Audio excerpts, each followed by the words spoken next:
Pot से सागले yang wajib maduga pandabdi adraba wafamdi gomen nai si yang mathau leiba gomen nai si akoina democracy chalaba leiba nadi amu gomen gi arthachida akoi praja da mu gomen na taisili uri leisi nadu ta semadi gomen nai di yang sakti leiba body mani yang sakti leiba body je sakti lu pai ne yauri ba kamu sigi mentality amasung mind Hori role busuyamna kagat pirisi ata inate sahitya shastra de iridugi matung ini yagadi political science history geography ekoi isara direct kana jaba pot ngatan ada luridi history geography mathematics hari purang se pa bada madi ras yaude mahau mangon yam nungai hen ba pot ki pot ma yaude whereas literature na pirapaganda di sahitya na pirapaganda di ekoi yam nungai se kudamu ina ekoi gi da thiru bada phangdaba yaudraba pot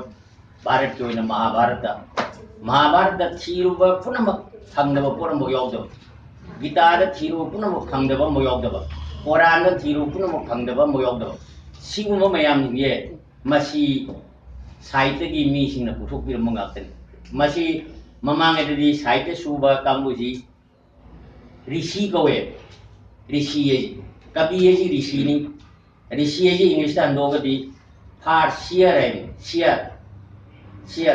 ai ko jo share mani kan mai ko sida scooter mulai ai gi misni yang ui ado sida ko di khasi kata ngubo ye share ori mi di ka jorge bu scooter je mas cheng na khanga ui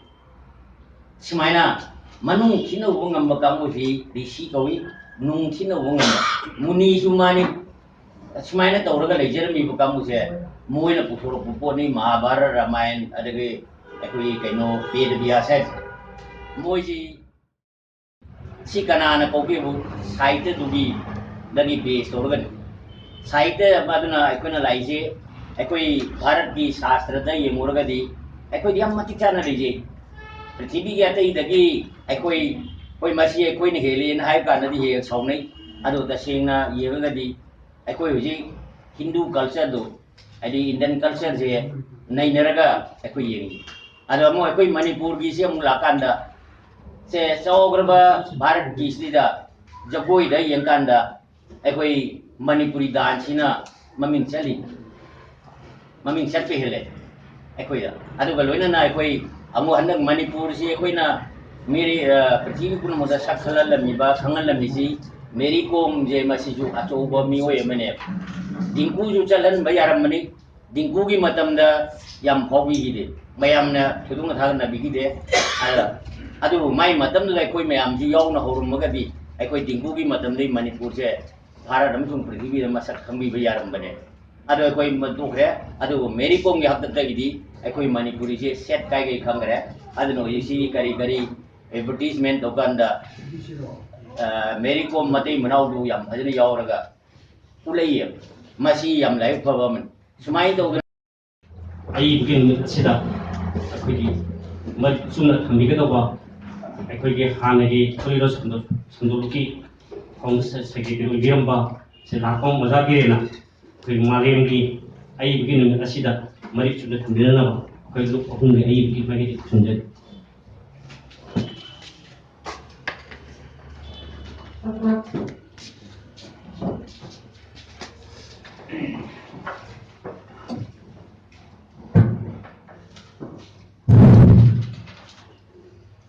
Bueno, que mira, si tanggalda ambak ini sendiri bi mitoi bi omut kinda jaga lena yang ini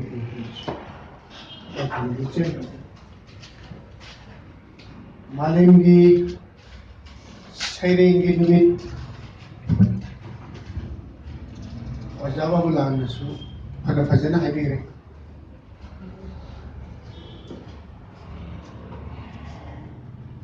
Koridor si, और पबतंदा,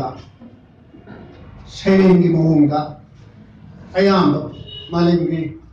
apa pun makta lepak pun makta. ꯁꯩꯔꯦꯡꯒꯤ ꯃꯑꯣꯡꯗ ꯑꯌꯥꯝꯕ ꯂꯣꯏꯅ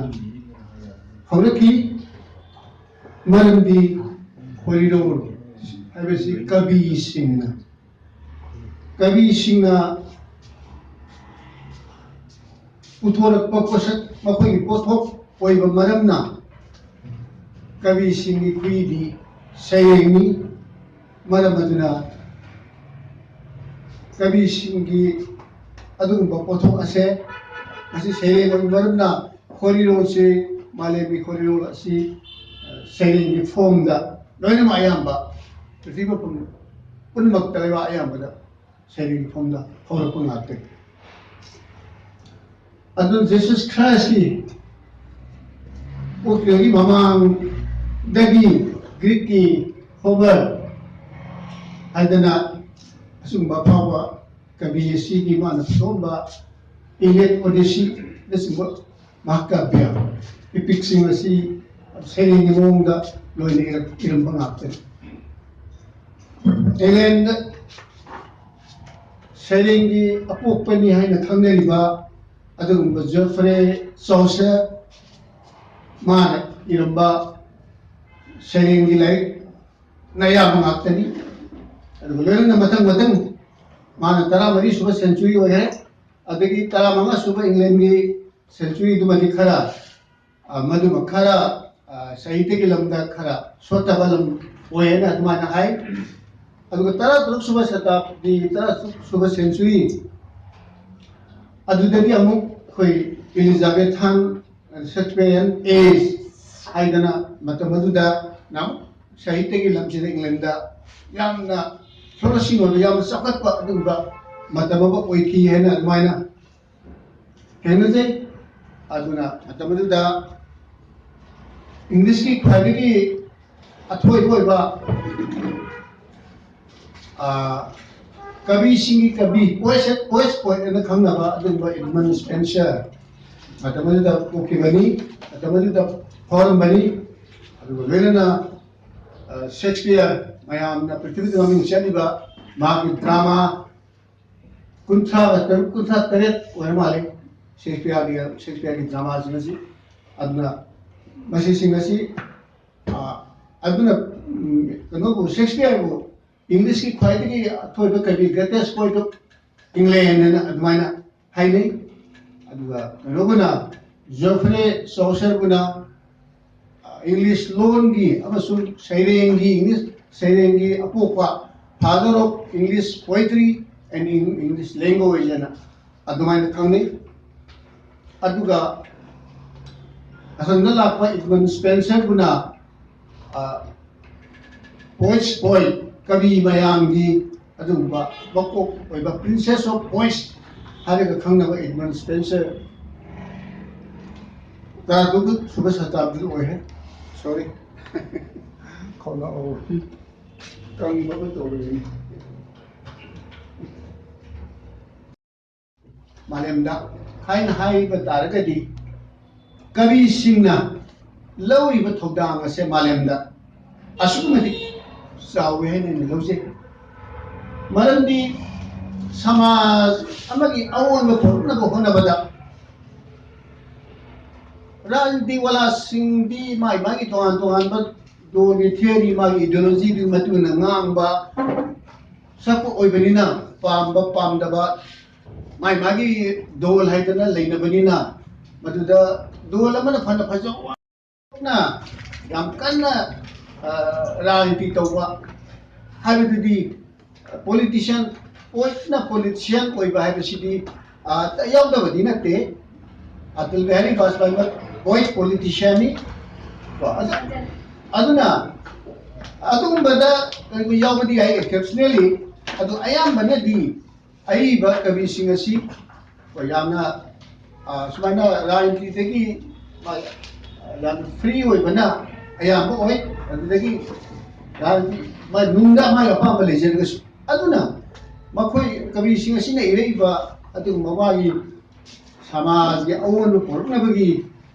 ꯃꯇꯥꯡꯗ ꯑꯣꯏꯔꯕꯁꯨ ꯃꯈꯣꯏꯅ ꯏꯔꯤꯕꯁꯤꯡ ꯑꯁꯦ ꯃꯁꯤ ꯃꯤꯌꯥꯝꯅ ꯂꯧꯅꯤꯡꯕ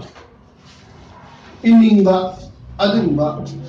ꯁꯣꯏꯗꯅ ꯐꯥꯎꯒꯅꯤ aduga rajnitigi mi amana politician amana samaji amadi rajnitigi kanogi laibaki maramda haibu taragadi madu bias ama atop mi ama oina mayamna khani magi party gi mi ang hairi bani han adoi lo adu kabi sing ama sung ai basing asila irakba hairakpa se masidi mana parman pankik tawdana mana nakoina na समाज असोइब अरानबसिंग तो सुथोंग तारबसु मान मथंग सिदी अखोगी लारी खोंगमनि लारी के अइबा साइखोम चावबनि साइखोम चावब मयामना अखोगी स्वाइददि लोइना खंबिरबसु यारे अदु अराबदि अखोई मसक खंगमो मागि लीला ड्रामादे अखोगी अखोई हामो ओजा साइखोम चावब लीलादे कृष्णनंदा रेडियो दा कृष्णनंदा की अखोगी रेडियो की लीला से ताबदा अखोई लाव की बा अखोगी इमी बदा अखोगी कई हाइदर दके हाइदर अखोई खलम अखोई लाइसी खंग कृष्ण से खंग नुंग अदुगी लीला तारका हाइ ओजा की चाव की अखोई हाम लीला कृष्णनंदा हाइ बा लीला मथंग मथंग अखोगी महाभारत की सेरेन मथंग मथंग लाइना उथोपिरक की मखा तारकोदा ओइना लाइक सुबन रोनो उथोपिरक बा रेडियो दा लोकेंद्र जी लाइंगाइदगिना मथंग मथंग सोंजेन कुमारदगिना लोकेंद्र जी की मतम भावबदा अखोई ओजा चाव सिगी लीला रेडियो लीला से मथंग मथंग उथोपिरमनि ngasi amuk akhoi hana radio da sanabi khaba tatnasu review taw khaba akhoi krishna pangda sakhangba radio drama hai ba lila si akhoi gi radio lila baro nuaijung ki pung baro da he sandopani akhoi gi kamna ngai ba ta ba kamna ngai ba adom yan tha da ba akhoi gi nang na akhoi lai ba ada akhoi wajasi gi like ase akhoi kudon tambagi home unit ओबना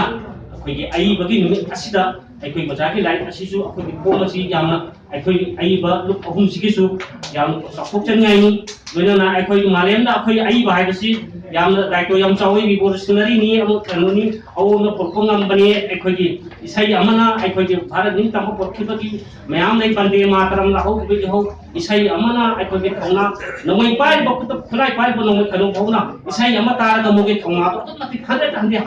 हापंगबा अखोई इलब सिसे तक लंबा पाबंगबा अखोई इसाई सेने ngakani aduna ai bai base अखोई मी बदा ततना थाना ब याद ब मी बदि अपना थौना हापा अमनि तौबगी कृष्णा पांडो सखंगबा हाइबदि दो ड्रामा से फोंगनबगी अखोई सेम साजरे अखोई लाइक असि फोंगनबा अखोई कन तबिल बसिना गसि की अखोई president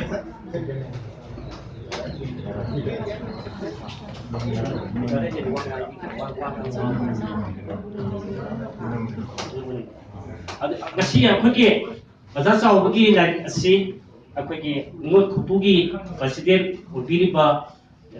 unamari na rajasi phungi batare akhoi ai bu so ki kunta leng de na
He was a soldier.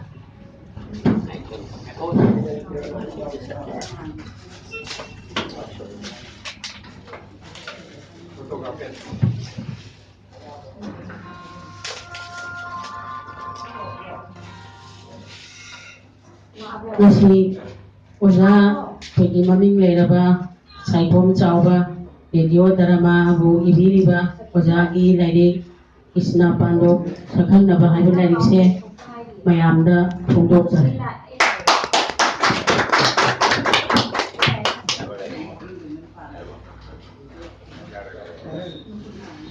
ꯉꯁꯤꯒꯤ ꯑꯩꯈꯣꯏꯒꯤ ꯔꯦꯗꯤꯑꯣ ꯄ꯭ꯂꯦ ꯂꯤꯂꯥ ꯗ꯭ꯔꯃꯥ ꯑꯁꯤ ꯀ꯭ꯔꯤꯁꯅ ꯄꯥꯟꯗꯣꯞ ꯁꯛꯈꯪꯅꯕ ꯔꯦꯗꯤꯑꯣ ꯗ꯭ꯔꯃꯥ ꯑꯁꯤꯒꯤ ꯑꯏꯕ ꯑꯣꯏꯕꯤꯔꯤꯕ ꯑꯣꯖꯥ ꯁꯥꯏꯈꯣꯝꯆꯥꯎꯕꯨ ꯑꯏꯕꯒꯤ ꯋꯥꯔꯣꯜ ꯄꯤꯕꯤꯅꯅꯕ ꯀꯧꯁꯤꯟꯖꯔꯤ꯫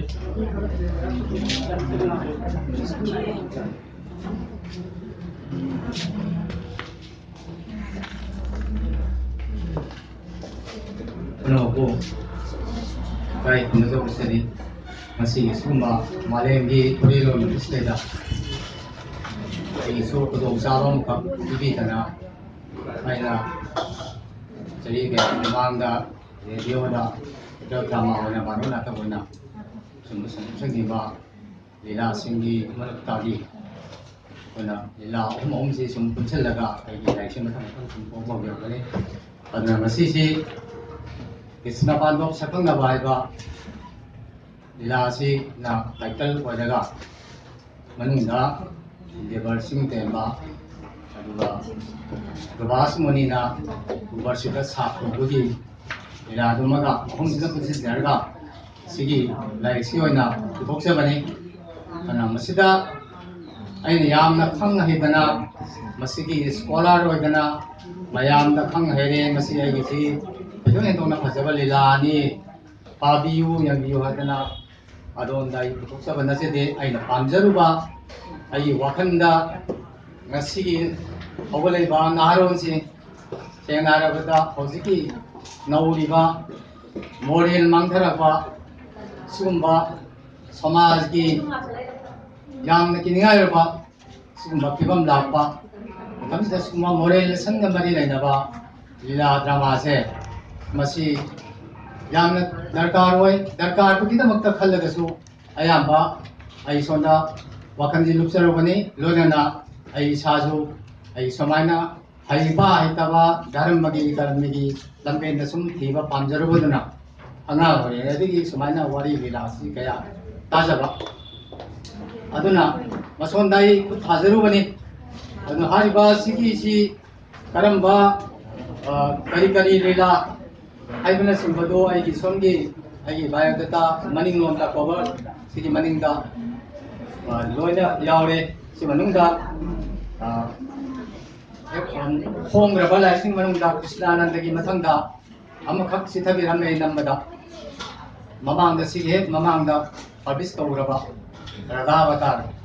ꯔꯥꯙꯥꯕꯇꯥꯔꯒꯤ ꯂꯤꯂꯥ ꯑꯃꯒ ꯁꯨꯃꯥꯏꯅ ꯄꯨꯊꯣꯛꯈ꯭ꯔꯕ ꯂꯤꯂꯥ ꯑꯃꯒ ꯃꯁꯤꯃꯗꯤ ꯅꯝꯕꯗ ꯆꯤꯊꯕꯤꯔꯝꯃꯦ ꯃꯁꯤꯃꯇꯪ ꯑꯩꯅ ꯁꯨꯝ ꯃꯌꯥꯝ ꯅꯤꯡꯁꯤꯡꯖꯕꯅꯤ꯫ ꯑꯗꯨꯅ ꯑꯩ ꯂꯥꯏꯔꯤꯛꯁꯤꯒꯤ ꯃꯇꯥꯡꯗ ꯑꯩꯗꯤ ꯆꯨꯝꯅꯗꯒꯤ ꯑꯏꯕꯒꯤ ꯋꯥꯔꯣꯜ ꯑꯣꯏꯅ ꯈꯖꯤꯛꯇꯪ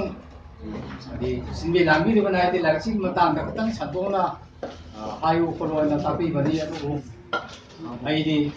ꯑꯩꯅ ꯄꯨꯊꯣꯛꯆꯕ ꯂꯤꯂꯥꯁꯤꯗꯩꯗ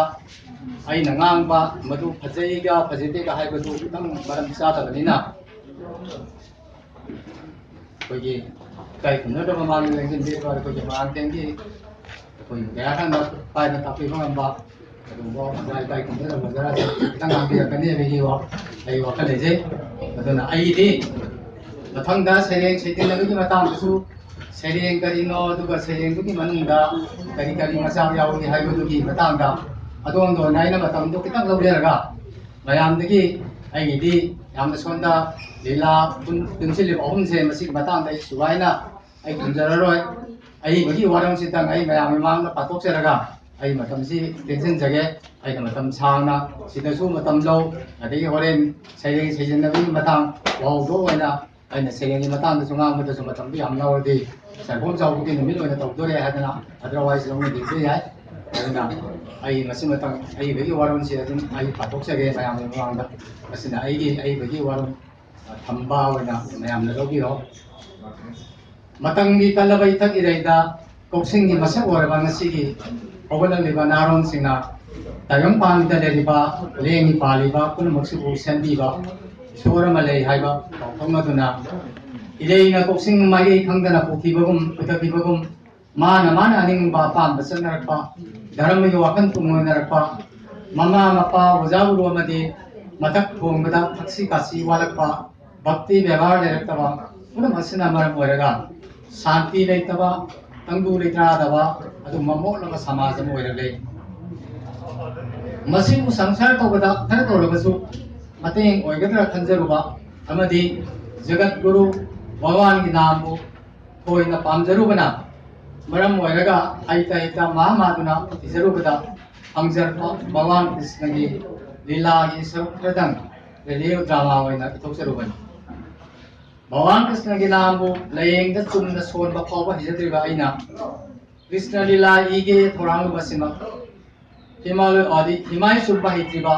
योन बना इथति पोंग कल्लबा संजों नाइद्रबा समुद्र इपा लान के थोड़ा मुगमनी मपान नाइद्रबा भगवान कृष्ण की पांतक अमनिदंग लखत chargha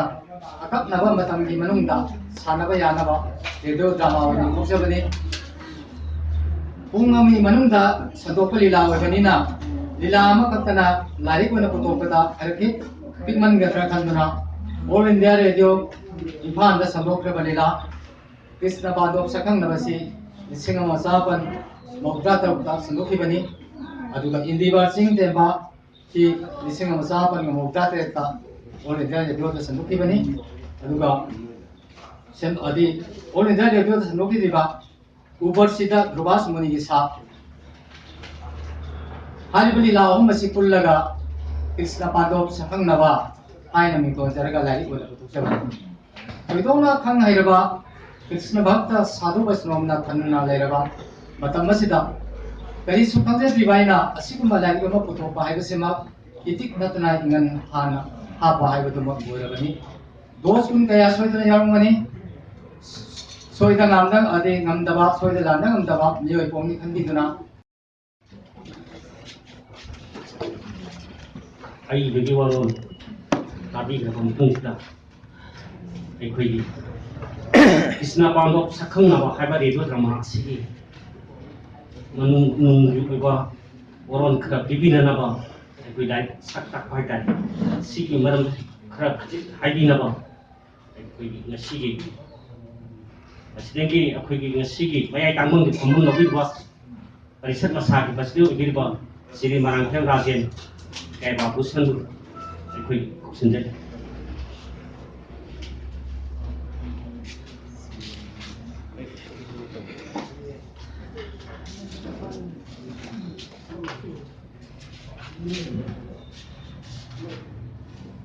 Sendiriga, pai puno ke makam na, kai pun seri, kasi luk ogum, Horiron Sandoro, Wangi, Manipuri Saida Parisat, Oban District, Masa, Wangi, Nungon Bot, Manipur, Wangi, ogum na, San Nadana. कोई पंखों के काम माले में तेरेंगे नुमित कोई खोरीों के नुमित और हम असीगी प्रसिद्धियों के मेंबर सिंह उजिलेगा ऐ मरो बोंगरम बावला खोरीों संदोलो बोंगिंग के प्रेसिडेंट वेदना न्यूमन को मणिपुर बोंगिंग के प्रेसिडेंट के थाव बोबीरी Nunggu, guna mani lima, aduga, luk tahungi member sing. Wauga duna, marton kami duna sing biru pai guna. Kasi, apa ibu kami tahu wangi radio drama di mong de kiba, kan pong radio de sana baju yau laba, ke drama maming na Krishna Pandov sakang laba. Haiber lagi, tapi di matangga, hanam mayang kaki mangga tham, jaga terwa kam masih di mamangga, kam amani tang lagi, hai banjage. I have nobody live mission sunati, aduga, dari ki maramda, nainero yamawai ba, ki amawai ba sunati. ꯆꯨꯝꯅꯗ ꯑꯩꯗꯤ ꯆꯨꯝꯅ ꯄꯥꯖꯕꯅꯤ ꯑꯗꯨ ꯉꯁꯤꯒꯤ ꯍꯥꯏꯔꯤꯕ ꯂꯥꯏꯔꯤꯛ ꯑꯁꯤꯗꯤ ꯑꯩꯈꯣꯏꯅ ꯅꯩꯅꯔꯣꯏ ꯑꯃꯅ ꯅꯩꯅꯒꯗꯧꯕ ꯂꯥꯏꯔꯤꯛꯀꯤ ꯃꯔꯝꯗ ꯉꯥꯡꯒꯗꯧꯕꯗꯣ ꯑꯗꯨꯒꯤ ꯃꯍꯨꯠꯇ ꯑꯩꯈꯣꯏ ꯍꯥꯟꯅ ꯈꯟꯅꯕꯗ ꯑꯩꯒ ꯏꯕꯨꯡꯉꯣ ꯑꯩꯈꯣꯏꯒꯤ ꯁꯦꯐꯝ ꯆꯥꯎꯕ ꯃꯁꯥ ꯑꯣꯏꯅ ꯍꯦꯛꯇ ꯀꯩꯅꯣꯅꯦ ꯃꯥꯕꯨ ꯍꯦꯛꯇ ꯂꯥꯏꯔꯤꯛꯀꯤ ꯃꯔꯝꯗꯅꯤ ꯑꯗꯨꯗ ꯀꯣꯟꯅ ꯑꯃꯨꯛ ꯃꯌꯥꯝꯅ ꯑꯃꯃꯨꯛ ꯈꯟꯅꯕꯗ ꯃꯁꯥꯅ ꯃꯁꯥꯒꯤꯗꯣ ꯍꯦꯛ ꯉꯥꯡꯕꯗꯣ ꯀꯩꯅꯣ ꯇꯧꯔꯔꯣꯏꯗꯅ ꯍꯥꯏꯕ ꯃꯁꯤꯒꯤ ꯂꯥꯏꯔꯤꯛ ꯑꯁꯤꯒꯤ ꯋꯥꯐꯝ ꯑꯩꯈꯣꯏ ꯋꯥꯍꯩ 5-10ꯗꯪ ꯑꯩꯈꯣꯏꯒꯤ ꯊꯝꯅꯅꯕ ꯑꯩꯉꯣꯟꯗ ꯇꯥꯛꯄꯤꯔꯛꯄꯗꯒꯤ ꯑꯩꯍꯥꯛꯅ ꯃꯁꯤꯒꯤ ꯑꯩꯈꯣꯏ ꯀ꯭ꯔꯤꯁꯅ ꯄꯥꯟꯗꯣꯞ ꯁꯛꯈꯪꯅꯕ ꯍꯥꯏꯕ ꯂꯥꯏꯔꯤꯛ ꯑꯁꯤꯒꯤ ꯃꯔꯝꯗ ꯈꯇꯪ ꯄꯟꯖꯕꯅꯤ ꯃꯌꯥꯝꯅ ꯈꯪꯅꯔꯦ ꯑꯩꯈꯣꯏ ꯃꯊꯛꯇꯁꯨ ꯉꯁꯥꯏꯒꯤ ꯀꯩꯅꯣ ꯏꯕꯨꯡꯉꯣ ꯈꯔ ꯁꯂꯥꯝꯅ ꯄꯟꯈ꯭ꯔꯦ ꯑꯩꯈꯣꯏ ꯁꯩꯐꯝ ꯆꯥꯎꯕ ꯀꯅꯥꯅꯣ ꯍꯥꯏꯕꯁꯤ ꯃꯍꯥꯛꯀꯤ ꯍꯥꯟꯅ ꯔꯦꯗꯤꯑꯣ ꯗ꯭ꯔꯃꯥ ꯁꯥꯟꯅꯈꯤꯕ ꯃꯌꯥꯝ ꯑꯗꯨꯒꯤ ꯃꯔꯛꯇ ꯑꯩꯈꯣꯏꯒꯤ ꯂꯩꯕꯁꯤꯡꯗꯨ ꯑꯩꯈꯣꯏ ꯃꯌꯥꯝ ꯄꯥꯕꯤꯔꯒ ꯁꯩꯐꯝ ꯆꯥꯎꯕ ꯀꯅꯥꯅꯣ ꯍꯥꯏꯕꯗꯣ ꯑꯩꯅ ꯑꯃꯨꯛ ꯍꯟꯅ ꯇꯥꯛꯆꯗ꯭ꯔꯒꯁꯨ ꯂꯥꯏꯔꯤꯛ ꯑꯁꯤꯒꯤ ꯃꯅꯤꯡ ꯆꯦꯛꯈꯨꯝꯒꯤ ꯃꯅꯤꯡ ꯊꯪꯕꯗ ꯌꯥꯎꯔꯤꯕ ꯃꯥꯒꯤ ꯕꯥꯏꯑꯣꯗꯥꯇꯥꯗ ꯌꯥꯎꯔꯤꯕ ꯃꯥꯒꯤ ꯁꯤꯗꯒꯤꯁꯨ ꯁꯩꯐꯝ ꯆꯥꯎꯕꯁꯤ ꯀꯅꯥꯅꯣ ꯍꯥꯏꯕꯗꯨ ꯃꯌꯥꯝꯅ ꯈꯪꯕꯤꯔꯒꯅꯤ ꯃꯥꯅ ꯀꯔꯤ ꯃꯅꯥ ꯐꯪꯈ꯭ꯔꯦ ꯑꯗꯒꯤꯗꯤ ꯀꯔꯤ ꯂꯥꯏꯔꯤꯛ ꯐꯣꯡꯈ꯭ꯔꯦ ꯔꯦꯗꯤꯑꯣꯗ ꯀꯔꯤ ꯁꯥꯟꯅꯈ꯭ꯔꯦ ꯑꯗꯨ ꯀꯦꯁꯦꯠ ꯑꯣꯏꯅ ꯀꯔꯤ ꯄꯨꯊꯣꯛꯈ꯭ꯔꯦ ꯑꯗꯨꯒ ꯍꯧꯖꯤꯛ ꯑꯩ ꯀꯔꯤ ꯂꯥꯏꯔꯤꯛ ꯂꯩꯔꯤꯒꯦ ꯍꯥꯏꯕꯗꯣ ꯑꯩꯈꯣꯏ ꯂꯥꯏꯔꯤꯛ ꯃꯁꯤꯗ ꯌꯥꯎꯔꯕꯅꯤꯅ ꯑꯩꯈꯣই ꯄꯟꯖꯔꯔꯣꯏ ꯍꯥꯏꯔꯤꯕ ꯂꯥꯏꯔꯤꯛ ꯑꯁꯤꯗ ꯌꯥꯎꯔꯤꯕ ꯀꯩꯅꯣꯁꯦ ꯀ꯭ꯔꯤꯁꯅ ꯄꯥꯟꯗꯣꯞ ꯁꯛꯈꯪꯅꯕ ꯍꯥꯏꯕꯁꯤꯗ ꯋꯥꯔꯤ 3ꯅꯤ ꯑꯍꯥꯟꯕꯗꯅ ꯑꯩꯈꯣꯏ ꯀ꯭ꯔꯤꯁꯅ ꯄꯥꯟꯗꯣꯞ ꯁꯛꯈꯪꯅꯕ ꯍꯥꯏꯕꯁꯤ ꯁꯤꯃꯁꯨ ꯂꯩꯔꯦ ꯑꯗꯒꯤ ꯏꯟꯗꯤꯒꯣ ꯆꯤꯡꯇꯦꯝ ꯍꯥꯏꯕ ꯆꯤꯡ ꯊꯨꯒꯥꯏꯕ ꯆꯤꯡꯇꯦꯝ ꯍꯥꯏꯕꯁꯤꯒꯤ ꯑꯗꯨꯒ ꯗꯨꯔꯒꯥ ꯃꯨꯅꯤꯅ ꯑꯩꯈꯣꯏꯒꯤ ꯎꯔꯕꯁꯤꯒꯤ ꯑꯩꯈꯣꯏ ꯁꯔꯒꯒꯤ ꯖꯒꯣꯏ ꯁꯥꯕꯤ ꯑꯞꯁꯔꯥ ꯎꯔꯕꯁꯤꯗ ꯀꯩꯅꯣ ꯑꯩꯈꯣꯏ ꯁꯥꯞ ꯇꯧꯈꯤꯕ ꯃꯗꯨꯒꯤ ꯃꯈꯥ ꯇꯥꯔꯛꯄ ꯑꯗꯨꯒꯤ ꯋꯥꯔꯤ 3 ꯁꯤꯅ ꯗ꯭ꯔꯃꯥ 3 ꯑꯁꯤꯅ ꯄꯨꯟꯓꯜꯂꯒ ꯁꯦꯝꯕ ꯀꯩꯅꯣꯁꯤꯅꯤ ꯑꯩꯈꯣꯏꯒꯤ ꯂꯥꯏꯔꯤꯛꯅꯤ ꯑꯗꯨꯒ ꯂꯥꯏꯔꯤꯛ ꯑꯁꯤꯗ ꯌꯥꯎꯔꯤꯕꯁꯤꯡ ꯑꯁꯤꯗ ꯄꯥꯔꯒꯗꯤ ꯑꯩꯈꯣꯏꯒꯤ ꯀꯩꯅꯣꯁꯤꯅꯤ ꯃꯍꯥꯚꯥꯔꯠꯀꯤ ꯃꯔꯝꯗ ꯈꯪꯕ ꯉꯝꯃꯤ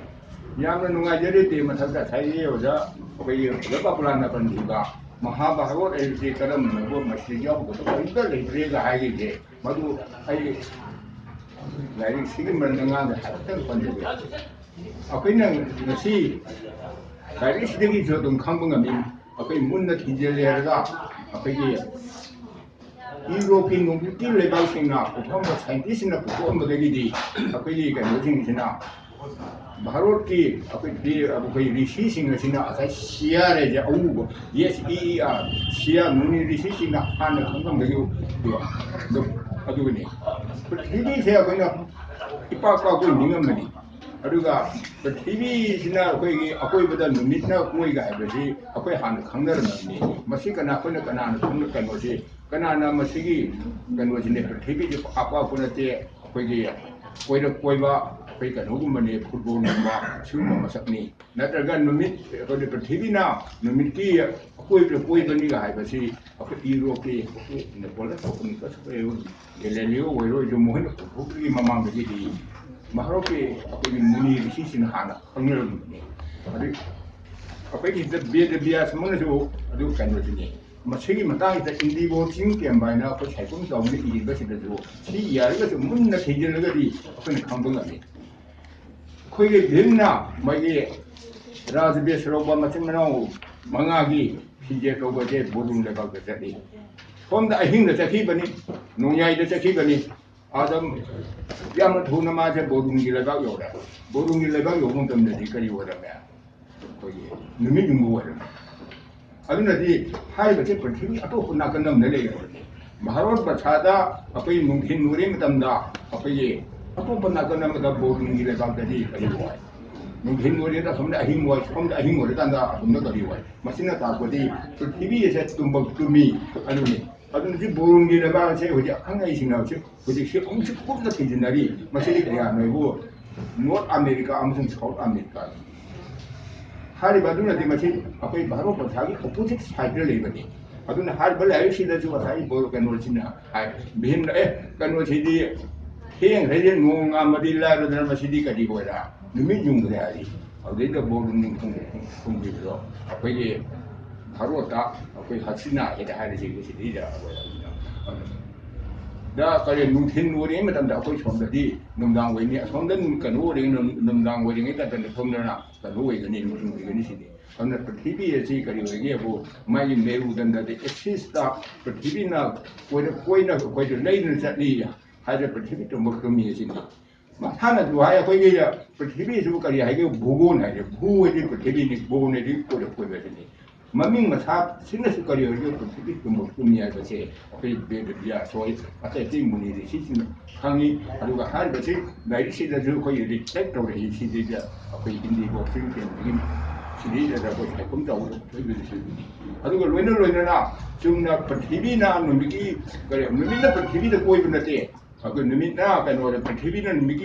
कोई बने हाइबजी रोटेशन गर लोइनना रिवोल्यूशन सिमजु हाइबसिकी कोई मुन्ना थिजरगा कोई अदुम मसिन मनिता अदुना अखोइगे महाभारतता यावबसिंग असि यावदब काइंदा लेत्रे अखोइ मोक्चुकी साइंटिस्टना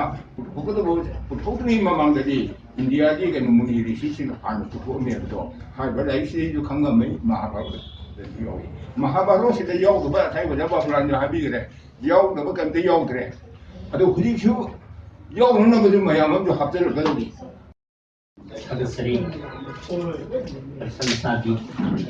पूरे निर्भर मंगलवार जेना इस नंबर तो खंड की तो सब कुछ होगा Kemudian kita sekali dengan makanan pergi wasdir orang yang mana pergi nasi pergi lupi pergi minum pergi wasdir pergi cuma di lain mana nasi wasdir ni warung pergi nak pergi dua nana pergi mampu lagi tanjang enggak jauh pergi pergi nasi seperti like sini pun kita lagi review tu bersama अखोगी सोइबंगांग बखोपसे अखोगी गसिगि सोइबनते कयमु नति ओजादि नुंगाइ वाइ बता अदुदा अखोई ओजाना ngang बिरमबो ओजाना Sumana यामना नुंगाइ दना हाइबिरमबनि अदुगा आइसु लाइ अमा सुनु जरुतुना अखोगी यारदा कि अखोई लाइ कि ताक सुना मतुंगसु अखोगी मयामगि मनांगदा लाइ तुगि असोबदो याकति हाइबिरमदा हाइबिरमदा औ फट अदुगा अखोगी कफुगा कोना फदना तानगि बदियाम नाइ गसिगि केसु कफुगा तलेकि आइ ममान संदे नना अखोगी लखंग सिबि अखोगी सिमा को दिम लाइमु अखोगी वहि अमरितन हाबिरनाबा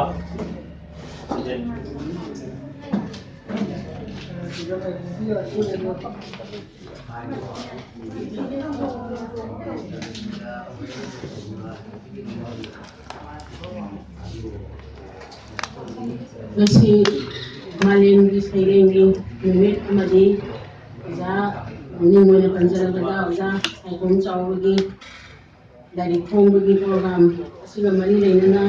mayai tanggal da lensing biliga oza ani ningwena panjaragada gogulanting lamtakiriwa barang khem oza rajen loinana kogi oza koibu kadai kari soi khigedage haiduna takiriwa oza babulan ani boine kai khunu busari loinana lamdam kaya dagi lengbiragriba ai bai bising kunamako ina ikonona kurumjari amadi thalakasu phongdokjari ai lari isigumba program sidai ba ngangudi yamna haite chumnagi meeting gumbadadi yamna haiba aduga sigumba sidadi ai kaya haite adugo oza hoina haibigada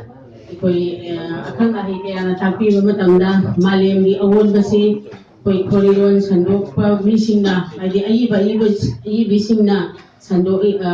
awonbasi puraiyana mai kayaran hanna haibikre aduna अखोई हुजी इब खक्तना यारक्रे अखोई practical याव म दरकार ओइरे हना इ खंजै मरमदि करिनो है कांदा अखोई मालेम से याम न मोले करिनो मोले है कांदा मरम मरीदि लेनरम दबे याय अखोई न ngasi saksa hija naba sangaba aduga ayam अखोई की धर्मगी ओइबा देव कर्म हाइजब तारे अखोई इरा थौनी है तारे मैतै जना सिउ मयाम तो मतमदा अखोई प्लास्टिक बॉटल जी सिजिनबा लोइरगा अखोई मफम चानबा तहुंदोके अचौबसु मचासु अदगी सक्नाइरबि कयासु माइ फट फट फट फट लंथोंना मंगागन अदुना ngasiदी लबुक लमहां थोंबान लुकलां पुनमक लोइना प्लास्टिक ngakta ngaige अदुगा अखोइना दुकान दा पोट ले चै लेबा मतमदसु इसामुकसु प्लास्टिक नत्रगदि अखोई पोटोम छि पुनद्रे मसिना तागलिबदि करिनो हाइ कांदा अखोई matam amada aikoigi labuk sidaisida tin kang amata taramde maramdi kaino haikanda asigumba nature-gi oiba amotba kusem gi oiba amotba sidi haleramde ngasidi kusem gi amotba mayamsina aikoi turen gi ising mosinle hojik wangjing turen dang ti yengbiyo hirok kana hirok turen wangjing dana wangjing turen hirok turen gi matai da thadariba amotba mayamsi ubu matamda aikoi kapning mo ekseng na haragadi masi kanana tawani haikanda iraga oirasu practical oirasu aikoi tawba ma darkar oire Hayward tigi sen thakriba turen si wangjingda fatana wangjinggi da thundariba nagyeta thundariba mioi singa sijinai aduga alaiba laiba ngamba ina khunga sindi isinglai ngamdaba sindi turen dagi soklaga iru maithalaga chaba thakpa loina tawmaribani aduna sigumba turengi khattaba si uba kanda koi pi tariba khangde adugo ama khattana di ngamoigaba maramna aikoina sahi kharagi mamangda koi hirok turen sengba haidana kaya tawjeki sumaina hirok ko wangjinga pullaga aikoi isana cheksinba natanadi aikoina ayibasingasu aikoigi turengi maramda adagi oja aikoigi oja mahendranasu wangjing turengi maramdasu ibiki sumaina aikoi wangjingdagi danate manipurda lairiba Pungban luklang aduga loinaba mayam su ubiriba ngakani masi aidi koi ai basina pusam naraga iba khattana oidaba ikoi si tause haidana nupi nupa ayiba basina thong manaraga koi malem se mutang koi ikoi na hayo wangjing mubu matamda teisu su matamda matau tangna gini aduna ikoi tribal sindi taseng haikanda ikoi na tribal ni khung kaya muk sasai khabak malam amagi dama matamduda private gidi moi thokan khudingi dustbin si thamlaga moina maduda hapsellaga yamla kanda pothoga mai thai aduna plastic amatam boigi atuk chawraba khungduda plastic ama bhauta de batalam bhauta de moi sijina dabra haibadi sijina yaba moiso ekoina ekoigi o kari haitare ekoigi duty satpa matamda moidasu chak tawbu kanda siguma plastic batan si yele loiba kanda laisabi singina loina pura sakhraga mafam chana thame koi maidai di tasena haira kanda phobda sopamu de lembda sopamu de ngasi aina kainom tang mayam de ai maram di ang sadrabra haibana khangde ikoi maidai sina manghal lesi ke manghal me haibu kan matamda adoki matik manghal mere chak si oina na bagi process si kayam sangi haidu mayam loi thamin pathang sahiga chak chana bagi tamak chak ko nagari dama koshi degi process tawram adugo aikoigi dharma karamada atoki matik chak senle ngero hido masi yamna koi tahoi daba adu tahoi daba haibagi antadi kaina kanda lemi bamayam do asken bo oiragadi lukhak tadragadi kanagumba kharagi tukchak oigene adugo masidi sabu nang so habali nang moi do so habali adu saluk sida pa noi dali maga masi kumbase koi sulthopa pame tasena hairagadi aduna aikoi ayi bisin punsinaga kari tawba yabage haibado khanaba matam oire haina aina ningsingjari aduna ai thurona hendona atai atai toine hena wangangba haijaba nate aduna nimon purki president ama oina aina sumna sumaina mayam rakta tinjaduna mayam te yaujaba phangwagi damaksu isorgo hanana thagasari aduga matung tarapa program kaya su kaya puni naduna asigumba pabhata tana minabagi matamdo pibi ibo oisnu haiduna isorgi mapamda dijabaga loina na ay ngasi wangang base president koigi nungang koigi president gi oina wangang base matang sida tensin jage puna maku amuka hana nuluk na purunda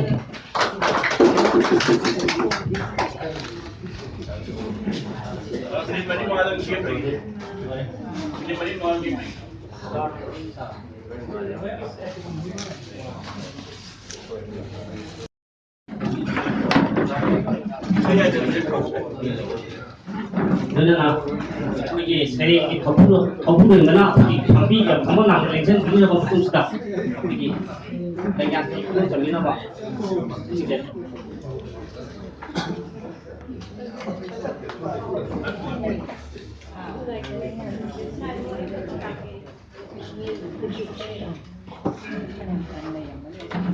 Ito ka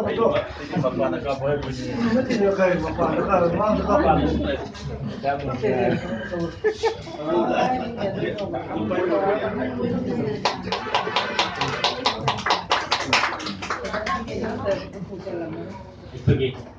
ꯂꯩꯉꯥꯛ ꯐꯤ ꯈꯨꯗꯣꯡ ꯇꯥꯕꯤꯈ꯭ꯔꯕ ꯃꯇꯨꯡꯁꯤꯗ ꯑꯩꯈꯣꯏꯒꯤ ꯉꯁꯤꯒꯤ ꯁꯩꯔꯦꯡꯒꯤ ꯊꯧꯕꯨꯔꯦꯜ ꯑꯣꯏꯕꯤꯔꯤꯕ ꯁꯥꯏꯈꯣꯝ ꯆꯥꯎꯕꯅ ꯑꯍꯥꯟꯕ ꯍꯧꯗꯣꯛꯇ꯭ꯔꯤꯉꯩ ꯁꯩꯔꯦꯡꯅ ꯊꯤꯔꯒ ꯍꯧꯗꯣꯛꯇ꯭ꯔꯤꯉꯩꯗ ꯑꯩꯈꯣꯏꯒꯤ ꯁꯩꯔꯦꯡ ꯀꯔꯝꯅ ꯏꯒꯗꯒꯦ ꯑꯩꯈꯣꯏ ꯁꯩꯔꯦꯡ ꯀꯔꯝꯅ ꯍꯧꯔꯛꯈꯤꯕꯒꯦ ꯍꯥꯏꯕꯒꯤ ꯃꯔꯝꯗ ꯈꯤꯇꯪ ꯄꯟꯕꯤꯔꯝꯅꯕ ꯑꯩ ꯊꯝꯖꯔꯤ ꯃꯊꯪ ꯑꯁꯤꯗꯤ ꯑꯩꯈꯣꯏꯒꯤ ꯑꯗꯨꯒ ꯃꯁꯤꯒꯤ ꯃꯇꯨꯡꯗ ꯑꯩꯈꯣꯏꯒꯤ ꯅꯤꯡꯉꯣꯜ ꯊꯧꯕꯨꯒꯤ ꯁꯦꯀ꯭ꯔꯦꯇꯔꯤ ꯑꯣꯏꯕꯤꯔꯤꯕ ꯑꯣꯖꯥ ꯑꯩꯈꯣꯏ ꯆꯥꯎꯕ ꯗꯦꯕꯤꯗ ꯁꯤꯟꯅꯖꯔꯤ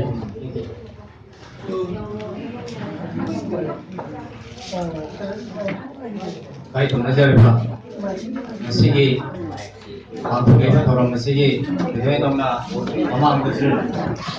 ꯃꯌꯥꯏ ꯊꯪꯕꯗ ꯂꯦꯡꯁꯤꯟꯕꯤꯔꯝꯕ ꯃꯃꯥꯡꯗ ꯂꯦꯡꯁꯤꯟꯕꯤꯔꯤꯕ ꯑꯩꯈꯣꯏꯒꯤ ꯑꯣꯖꯥ ꯑꯍꯜꯅꯤ ꯑꯩ ꯃꯤꯡ ꯄꯟꯖꯔꯣꯏ ꯊꯣꯏꯗꯣꯛꯅ ꯑꯩ ꯀꯥꯏ ꯊꯣꯡꯅꯖꯕꯁꯦ ꯂꯣꯏꯅꯅ ꯉꯁꯤꯒꯤ ꯇꯦꯟꯕꯤꯔꯤꯕ ꯁꯚꯥꯒꯤ ꯂꯩꯇꯦꯡ ꯑꯣꯏꯕꯤꯔꯤꯕ ꯄꯨꯝꯅꯃꯛꯀꯤ ꯃꯐꯝꯗ ꯑꯩꯅ ꯏꯊꯣꯛꯅꯣꯅ ꯀꯥꯏ ꯊꯣꯡꯅꯖꯕꯁꯦ ꯉꯁꯤꯒꯤ ꯑꯩꯉꯣꯟꯗ ꯄꯤꯕꯤꯔꯤꯕ ꯊꯧꯗꯥꯡ ꯑꯁꯤ ꯁꯔꯨꯛ ꯌꯥꯖꯗ꯭ꯔꯤꯉꯩ ꯃꯃꯥꯡꯗ ꯍꯧꯖꯤꯛꯀꯤ ꯑꯩꯅ ꯂꯥꯏꯔꯤꯛ ꯑꯃ ꯄꯨꯊꯣꯛꯆꯈꯤꯕ ꯑꯩꯈꯣꯏꯒꯤ ꯑꯣꯖꯥ ꯑꯍꯟꯅ ꯑꯩꯕꯨ ꯀꯌꯥ ꯍꯟꯅ ꯇꯥꯛꯄꯤꯕꯤꯕ ꯉꯝꯕ ꯑꯗꯨꯝ ꯑꯣꯖꯥ ꯑꯍꯟꯅ ꯈꯤꯇꯪ ꯁꯖꯦꯁꯟ ꯑꯣꯏꯅ ꯇꯧꯕꯤꯔꯝꯕꯗꯨꯒꯤ ꯀꯩꯅꯣ ꯑꯣꯏꯅ ꯑꯩꯅ ꯈꯤꯇꯪ ꯑꯣꯖꯥꯒꯤ ꯃꯐꯝꯗ ꯑꯩ ꯁꯦꯟꯗꯣꯛꯆꯅꯤꯡꯕ ꯑꯃꯈꯛ ꯋꯥꯍꯩ ꯑꯃꯗꯤ ꯈꯤꯇꯪ ꯑꯩꯁꯦ ꯀꯩꯅꯣꯝ ꯈꯪꯗꯣꯛꯆꯒꯦ ꯃꯌꯥꯝꯅ ꯃꯥꯛ ꯇꯧꯕꯤꯌꯨ ꯑꯣꯖꯥꯅ ꯍꯧꯖꯤꯛ ꯇꯥꯛꯄꯤꯔꯝꯃꯤ ꯋꯥꯍꯩ ꯋꯥꯇꯥ ꯂꯣꯟꯗꯥꯕꯗ ꯌꯥꯝ ꯅꯨꯡꯉꯥꯏꯖꯩ ꯇꯧꯕꯇꯕꯨ ꯑꯩꯅ ꯍꯥꯏꯖꯅꯤꯡꯕꯗꯤ ꯑꯩꯈꯣꯏꯒꯤ ꯃꯤꯊꯣꯂꯣꯖꯤ ꯄ꯭ꯂꯦꯁꯦ ꯃꯁꯤ ꯐꯣꯛ ꯀꯔꯤꯅꯣ ꯁꯃꯥꯖ ꯀꯔꯤꯅꯣ ꯃꯤꯊꯣꯂꯣꯖꯤꯒ ꯀꯔꯤ ꯈꯦꯠꯅꯩ ꯍꯥꯏꯕꯁꯤ ꯃꯔꯨꯑꯣꯏꯅ ꯂꯦꯡꯒ꯭ꯋꯦꯖ ꯂꯣꯟꯗ ꯌꯥꯝ ꯗꯤꯄꯦꯟ ꯇꯧꯏ ꯑꯩꯈꯣꯏꯒꯤ ꯃꯣꯏꯔꯥꯡ ꯀꯪꯂꯩꯔꯣꯟꯒꯤ ꯂꯤꯂꯥ ꯑꯃꯗ ꯑꯩꯈꯣꯏ ꯌꯥꯝꯅ ꯁꯃꯥꯖꯤक ꯑꯣꯏꯕ ꯂꯣꯟꯗꯥ ꯄꯗꯥꯁꯤ ꯇꯣꯏꯅ ꯁꯤꯖꯤꯟꯅꯔꯛꯄ ꯃꯗꯨꯒꯤ ꯂꯤꯂꯥꯁꯤ ꯃꯒꯨꯟ ꯍꯟꯊꯕꯗꯧꯅ ꯇꯧꯏ ꯉꯁꯥꯏꯒꯤ ꯃꯍꯥꯚꯥꯔꯠꯀꯤ ꯋꯥꯔꯤꯗ ꯅꯠꯇ꯭ꯔꯒ ꯔꯥꯃꯥꯌꯟꯒꯤ ꯋꯥꯔꯤꯗ ꯃꯗꯨꯗ ꯌꯥꯝꯅ ꯃꯈꯣꯏꯒꯤ ꯕꯦꯡꯒꯣꯂꯤ ꯁꯪꯁꯀ꯭ꯔꯤꯠꯀꯤ ꯋꯥ ꯅꯠꯇꯕ ꯃꯗ ꯁꯤꯖꯤꯟꯅꯔꯤꯕ ꯃꯗꯨꯒꯤ ꯋꯥꯔꯤꯗꯨꯒ ꯃꯔꯤ ꯂꯩꯅꯕ ꯁꯦ ꯈꯨꯗꯝ ꯑꯣꯏꯅ ꯑꯣꯖꯥꯅ ꯇꯥꯛꯄꯤꯕ ꯍꯧꯖꯤꯛ ꯄ꯭ꯔꯅꯥꯝ ꯍꯥꯏꯁꯦ ꯈꯨꯔꯨꯝꯖꯔꯤ ꯍꯥꯏꯕꯁꯤ ꯌꯥꯝꯅ ꯁꯣꯁꯦꯟ ꯇꯥꯊꯔꯛꯄ ꯑꯗꯨꯅ ꯉꯁꯥꯏꯒꯤ ꯂꯤꯂꯥꯁꯤ ꯃꯒꯨꯟ ꯍꯟꯊꯕꯗꯧꯅ ꯃꯥꯒꯤ ꯋꯥꯔꯤꯗ ꯑꯗꯨꯝ ꯂꯩꯖꯕ ꯋꯥꯔꯤꯒꯤ ꯃꯒꯨꯟ ꯍꯟꯊꯔꯛꯄꯗꯧꯅ ꯍꯦꯛ ꯇꯧꯕ ꯐꯣꯛꯇ ꯍꯥꯏꯗꯤ ꯏꯅꯦ ꯃꯆꯥ ꯀꯥꯏꯅ ꯍꯥꯏꯕꯁꯦ ꯑꯩꯈꯣꯏꯅ ꯅꯨꯡꯁꯤꯖꯕꯤꯒ ꯍꯥꯏꯔꯗꯤ ꯏꯅꯦꯒꯤ ꯃꯆꯥꯒ ꯍꯥꯏꯔꯗꯤ ꯃꯒꯨꯟ ꯍꯟꯊꯕꯗꯧ ꯇꯧꯕ ꯏꯅꯦ ꯃꯆꯥ ꯁꯥꯕꯤ ꯏꯕꯨꯡꯉꯣꯒ ꯍꯥꯏꯔꯒꯅ ꯍꯦꯛ ꯐꯣꯛꯁꯤꯒꯤ ꯃꯒꯨꯟ ꯍꯥꯞꯄꯗꯧꯅ ꯇꯧꯕ ꯁꯤꯒꯨꯝꯕ ꯂꯣꯟꯒꯤ ꯑꯗꯒꯤ ꯌꯥꯝꯅ ꯃꯈꯥ ꯄꯣꯟꯕ ꯑꯗꯨꯒꯨꯝꯕ ꯑꯩꯈꯣꯏꯒꯤ ꯆꯠꯅꯕꯤ ꯑꯃ ꯂꯩ ꯑꯗꯨꯅ ꯃꯁꯤ ꯐꯣꯛꯅꯤ ꯃꯤꯊꯣꯂꯣꯖꯤꯗ ꯃꯁꯤꯅꯤ ꯍꯥꯏꯕꯅꯆꯤꯡꯕꯒꯤ ꯌꯥꯝꯅ ꯀꯩꯅꯣ ꯑꯣꯏꯕ ꯃꯁꯛꯁꯦ ꯑꯩꯈꯣꯏ ꯂꯣꯟꯗꯥꯁꯤꯡꯅ ꯇꯥꯛꯄꯅꯤ ꯑꯗꯨꯅ ꯑꯗꯨꯒꯨꯝꯕ ꯂꯣꯟꯗꯨ ꯑꯩꯅ ꯌꯥꯝ ꯍꯩꯁꯤꯡꯗꯅ ꯁꯤꯖꯤꯟꯅꯖꯕ ꯅꯠꯇꯦ ꯑꯩ ꯕꯦꯡꯒꯣꯂꯤ ꯅꯠꯇ꯭ꯔꯒ ꯁꯪꯁꯀ꯭ꯔꯤꯠꯀꯤ ꯑꯦꯛꯁꯄꯥꯔꯠ ꯅꯠꯇꯦ ꯌꯥꯝꯅ ꯄꯪꯖꯕ ꯃꯣꯏꯒꯤ ꯂꯦꯡ ꯈꯪꯖꯗꯕ ꯆꯥꯎꯕꯅꯤ ꯑꯗꯨꯅ ꯃꯌꯥꯝꯅ ꯁꯨꯝꯕ ꯑꯗꯨꯃꯥꯏꯅ ꯍꯥꯏꯗꯤ ꯃꯥꯛ ꯇꯧꯕꯤꯒꯅꯤ ꯌꯥꯝꯃꯈꯩ ꯑꯗꯒꯤ ꯑꯣꯖꯥꯗꯒꯤ ꯑꯩꯅ ꯌꯥꯝꯅ ꯑꯦꯄ꯭ꯔꯤꯁꯤꯌꯦꯠ ꯇꯧꯖꯕ ꯌꯥꯝꯅ ꯅꯨꯡꯉꯥꯏꯖꯕ ꯑꯃꯅ ꯑꯩꯈꯣꯏꯒꯤ ꯑꯣꯖꯥꯁꯤ ꯕꯅꯥꯟꯗ ꯌꯥꯝ ꯆꯦꯛꯁꯤꯟꯕ ꯅꯨꯄꯥꯅꯤ ꯑꯩꯈꯣꯏ ꯑꯣꯖꯥꯁꯤ ꯑꯍꯜ ꯑꯃ ꯕꯅꯥꯟꯁꯤꯗ ꯑꯩꯅ ꯀꯟꯅ ꯁꯦꯟꯅꯖꯕꯁꯦ ꯑꯩꯅ ꯀꯅꯥꯒꯨꯝꯕ ꯑꯃꯒꯤ ꯂꯥꯏꯔꯤꯛ ꯄꯥꯕ ꯃꯇꯝꯗ ꯑꯩꯅ ꯊꯃꯣꯏ ꯁꯣꯛꯄꯁꯤ ꯕꯅꯥꯟ ꯂꯥꯟꯕꯁꯦ ꯕꯅꯥꯟꯁꯤ ꯀꯅꯥꯒꯨꯝꯕꯅ ꯑꯩꯈꯣꯏꯒꯤ ꯉꯥꯡꯕ ꯉꯥꯡꯖꯕ ꯃꯤꯡ ꯑꯃꯨꯛ ꯄꯟꯖꯗꯕꯅꯤ ꯑꯩꯈꯣꯏ ꯑꯣꯖꯥ ꯕꯕ꯭ꯔꯥꯗꯤ ꯕꯅꯥꯟꯁꯦ ꯐ꯭ꯔꯤꯗꯝ ꯃꯥꯒꯤ ꯑꯥꯔꯊꯗꯤ ꯆꯨꯝꯕ ꯂꯧꯔꯦ ꯑꯩꯒꯤ ꯕꯅꯥꯟ ꯏꯅꯦ ꯏꯅꯦ ꯀ꯭ꯔꯤꯁꯅꯒꯥꯁꯤ ꯑꯩꯈꯣꯏ ꯑꯩꯒꯤ ꯍꯧꯖꯤꯛ ꯀꯩꯗꯧꯕꯤꯔꯤꯕ ꯑꯩꯅ ꯉꯁꯤ ꯄꯨꯊꯣꯛꯆꯔꯤꯕ ꯂꯤꯂꯥ ꯑꯗꯨꯒꯤ ꯑꯣꯖꯥꯒꯤ ꯋꯥꯍꯩ ꯋꯥꯇꯥ ꯈꯔ ꯑꯣꯖꯥ ꯕꯕ꯭ꯔꯥꯅ ꯏꯕꯗꯨꯗ ꯑꯣꯖꯥꯒꯤ ꯕꯅꯥꯟꯗꯤ ꯌꯦꯡꯉꯨ ꯑꯣꯖꯥꯒꯤ ꯈꯨꯁꯤ ꯍꯥꯏꯗꯤ ꯕꯅꯥꯟꯁꯦ ꯃꯥꯒꯤ ꯋꯥꯍꯩꯗꯨ ꯆꯨꯝꯕ ꯂꯣꯏꯔꯦ ꯍꯥꯏꯕꯔꯣꯝꯗ ꯑꯗꯨꯅ ꯑꯩꯅ ꯑꯃꯨꯛ ꯑꯩꯈꯣꯏꯒꯤ ꯑꯣꯖꯥ ꯑꯍꯟꯁꯨ ꯇꯦꯟꯗꯥꯒꯤ ꯑꯣꯖꯥ ꯑꯍꯟꯁꯨ ꯕꯅꯥꯟꯁꯤ ꯌꯥꯝꯅ ꯆꯦꯛꯁꯤꯟꯖꯕ ꯑꯗꯣ ꯕꯅꯥꯟꯁꯤꯒꯤ ꯃꯇꯥꯡꯗ ꯑꯩꯅ ꯑꯃꯨꯛ ꯐꯣꯡꯗꯣꯛꯆꯅꯤꯡꯕ ꯑꯃꯅ ꯑꯩꯈꯣꯏꯒꯤ ꯂꯣꯟꯁꯤ ꯏꯕꯃꯈꯩꯗꯤ ꯕꯅꯥꯟꯁꯦ ꯑꯗꯨꯝ ꯌꯥꯏ ꯑꯩ ꯑꯥꯔꯊꯁꯨ ꯆꯨꯝꯕ ꯂꯣꯟꯅꯤ ꯇꯧꯕꯁꯨ ꯃꯤꯒꯤ ꯃꯔꯣꯟ ꯏꯔꯛ ꯇꯥꯔꯗꯤ ꯕꯅꯥꯟ ꯌꯥꯝꯅ ꯁꯨꯡꯌꯥ ꯌꯥꯗꯦ ꯁꯦ ꯈꯨꯗꯝ ꯑꯣꯏꯅ ꯑꯩꯈꯣꯏꯒꯤ ꯃꯣ ꯇꯟꯇꯦꯅꯣ ꯃꯣꯟ ꯃꯁꯤꯒ ꯃꯣ ꯃꯨꯗꯦꯅ ꯃꯣꯟꯁꯤꯒ ꯑꯅꯤꯁꯤ ꯑꯝꯇ ꯁꯤꯖꯤꯟꯅꯕ ꯌꯥꯔꯣꯏ ꯑꯃꯈꯛꯇ ꯑꯣꯏꯅ ꯁꯤꯖꯤꯟꯅꯕ ꯌꯥꯔꯣꯏ ꯃꯔꯝꯗꯤ ꯃꯁꯤꯒꯤ ꯄꯣꯠꯁꯤ ꯑꯩꯈꯣꯏꯅ ꯃꯤꯔꯩꯕꯥꯛꯇ ꯃꯣꯟ 10 10 ꯊꯥꯕꯤꯔꯛꯑꯣ ꯍꯥꯏꯅ ꯀꯩꯅꯣꯝꯃ ꯀꯝꯄꯦꯅꯤ ꯁꯦꯝꯕ ꯃꯇꯝꯗ ꯄꯣꯠ ꯑꯃ ꯁꯦꯝꯕ ꯀꯥꯟꯗ ꯃꯁꯤꯒꯤ ꯃꯣꯟꯁꯦ ꯃꯣ ꯇꯟꯇꯦꯅꯣ ꯏꯔꯒ ꯊꯥꯔꯨꯔꯕꯗꯤ ꯅꯣꯛꯀꯅꯦ ꯃꯁꯤ ꯕꯦꯡꯒꯣꯂꯤ ꯍꯩꯇꯕ ꯃꯤꯅꯤ ꯆꯨꯝꯅꯒꯤ ꯏꯆꯝ ꯆꯝꯖꯕ ꯃꯤꯖꯥꯠꯅꯤ ꯂꯥꯏꯔꯤꯛ ꯍꯩꯕ ꯃꯤ ꯅꯠꯇꯦ ꯂꯧꯔꯤꯁꯦ ꯃꯣ ꯇꯟꯇꯦꯅꯣ ꯃꯣꯟꯁꯤꯗꯤ ꯄꯨꯛꯅꯤꯡꯅꯦ aduga modern osina ujwan arumadu pangai aduna sugumba banangi napu tabada adagi ngasai ujana tapi diba Vasudeva hargadi Visnuni Vasudeva hargadi esum sangda daipati mapu ba Krishnagi mapa ba Vasudeva musing madadi yam chekin da ya de dan musu ya ga sum bami barol ibka dadi pananje masi hotang la wi panala ma he kolang gi bada artha to ma sakhi aduna yam nungai jai sum ba session bibi ramba ai di thung thogat ki ne ya ga ko yo la su monai mayam ne ma be thak se loina tôi ngày xưa mà lên cái cái đó mình đi mà mang ra tôi mà ra cái này làm thế nào thằng cái này mình vào công việc này có đi luôn gì ta xem qua ta đi đến nhau đi xe rồi nào ai ăn có xe rồi nào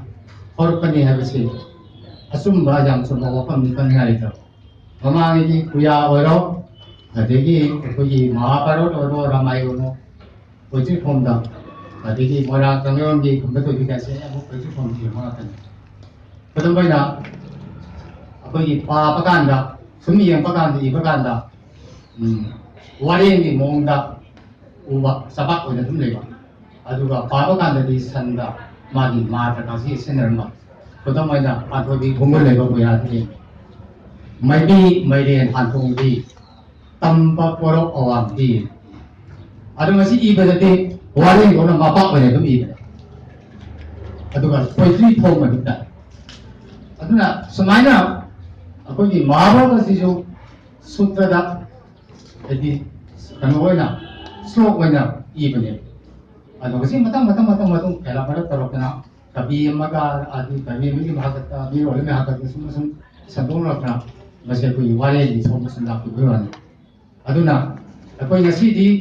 세례 세신나거기 행원다 저거 도당하면 수비비 아두나 세례 이놈이 수하이바 아두나 세례시 마람다 이라보테 하이가 이라보티 마tam 야무저가 있는데 마람디 그러나 당나이바 이 바이비싱 매암망데 냉생비바니 그때 세례가 너무 너희나 바이비레 아이소 저 하는 우제 아두나 세례기 까야시 세례기 다이거는 말이오나 Manungda, saya ingin menghayal kepada ini manungda masak yang jauh. Masih kita masak si jauh na, apa tu ba? Adik isna ba alangkar kaino, adik mai ras kaino. Masih dah saya ini lebih dibuat timji kaino. Kalau mesin seni, adik kalau bas time di kono, pari sanjadi kono aja se. Aku itu mana mungkin terus. Soal apa kadang, kan ada aku jangan saya ini pada. Jadi orang namin aku mau ini, iba haite mayam kayo hai benar. Aina, ai pasal sebenarnya saya ini malam ni, kayak tu, saya ini nomine kita nengsin jadi tu kan. Mereka aku ni saya ini sandai sih kalau panggil. Aku saya yang pari, aku sandai kalau panggil. Sandai tu sih aku nak, punchen mau wai kara. Aku punchen wai kan sih, asal nak tu ini. Adik magi tan naina, magi saya ini sih pakai wai pakai anis kan ni. Punchen mau wai kan sih, hai tu pakai tak. Ini musibah. Suri siapa lagi tu? Maju sandal ni, suri siapa? Kalau masuk, tak apa tu nungsi kau itu nak masuk. Anjil macam tak ada masuk, maju sandal. Asyik batang dah pun nak, jam cendok ayah ajar wai. Jadi saya nak mungkin ini, ekor asyik kena orang panggil. Ekor. Asyik miro ni ko, ayah betul orang macam. Aku ni wahai yang pikir punchen aku yang mana kata kau yang ada pikir wahai ni masih sih itu kau ini nggak ada selber nak mah saja mana itu hai tanda mah hai dom ne ni hai dom ne pura hom ne mah se ekar mana ni se ekar mana pura se ekar mana aduh ni Manipura kau wahai sudah ekar hom ne deh Seliban ako ni, masih maaf ako ni lawan. Kau masuk, masih tahu maaf mereka ikan kesini mu, kenapa bakal ni? Maaf kesini, ikan semua haiku pada semua macam isang sih, masih maaf tadi haiku. Ikan mah haiku pada semua, wai pada itu wai semua haiku pada semua macam isang. Example ni na, akan ho hai, ho sih maaf kamu kata ni. ꯑꯗꯨꯒ ꯑꯩ ꯈꯔꯁꯨ ꯑꯃ ꯈꯛꯇꯅꯦ ꯇꯧꯁꯨ ꯍꯣꯁꯤꯅ ꯑꯩꯈꯣꯏꯅ ꯀꯔꯤꯒꯨꯝꯕ ꯑꯔꯨꯝꯕ ꯄꯣꯠ ꯑꯃ ꯆꯤꯡꯕ ꯃꯇꯝꯗ ꯅꯠꯇ꯭ꯔꯒ ꯀꯅꯥꯒꯨꯝꯕ ꯀꯧꯕꯗ ꯍꯣ ꯍꯥꯏꯅ ꯍꯣ ꯍꯥꯏꯌꯣ ꯍꯥꯏꯕ ꯍꯣ ꯇꯣꯝꯕ ꯍꯥꯏꯅ ꯀꯧꯔꯒꯗꯤ ꯃꯁꯤꯒꯤ ꯍꯣꯁꯦ ꯃꯥꯛ ꯑꯃꯗ ꯌꯦꯡꯒꯅꯤ ꯑꯃꯁꯨꯡ ꯑꯩ ꯈꯔꯗꯤ ꯑꯃꯈꯛꯇꯅꯤ ꯑꯗꯨ ꯃꯥ ꯅꯠꯇ꯭ꯔꯒ ꯑꯩ ꯈꯔꯗ ꯁꯤꯟꯅꯁꯤ ꯑꯗꯨ ꯑꯩꯅ ꯁꯤꯟꯅꯔꯤꯕ ꯄꯣꯠꯁꯤ ꯃꯥꯛꯇ ꯀꯌꯥꯅꯣ kaya sa list nila si ma adigi jati haru mai ba si sangsit ni pengol ni aduna mai te ro lefam akhoi na sayang pa ma tamda lefam khang de ate mayam di so di khongda pam ham nei ne khongda pam de ne ba jati hai se ko mai na mamang le kai thamban sa le kun ni de hoya mai mamang le kai thamban sa le si ta 사실 하게 추워서 동답하면 돼. 지금도 사도 ingele ingele에서 동답하면 돼. 마시기 동답하면 돼. 마시 사kai 피पति आबरा स्वाइदा full stop पीबे आबरा यादे open फादे आखाइ आं 동답하면 마시 करी कवि जाति कवि Bengali का अदु जाति से लेखम है कर्म लेखम सिना sakai पीतिंग है किसे कर्म लेखम आधा जाति tan khai le pham aduna singna sapi ingele sinadna pen ki ba kale I de sidati sakhai le le chi sanskrita sadan yana da full stop bai te rom da le pham hai aduna tan khai le pham mokum le pham sakhai sina mokum le pham अगर psyche जाति न पोलिबा तंखाई लेपेरा मकुम लेपेरा मछी की लेफम से मछी न पोलिबा वही अमा अनि दो मतलब पुंजिल लगा लेफम बोले से मछी सीधी पोलिबा कुदुक से कहीं लोगे पारबा मने पारबा मा सिंग जे छाती इंगेले है का इंगेले से पारबा मने अदुना पारबा से मंगा सिंग दा हाइबंगा छाती हाइबंगा इंगेले बंग अहुम यावी वाई वही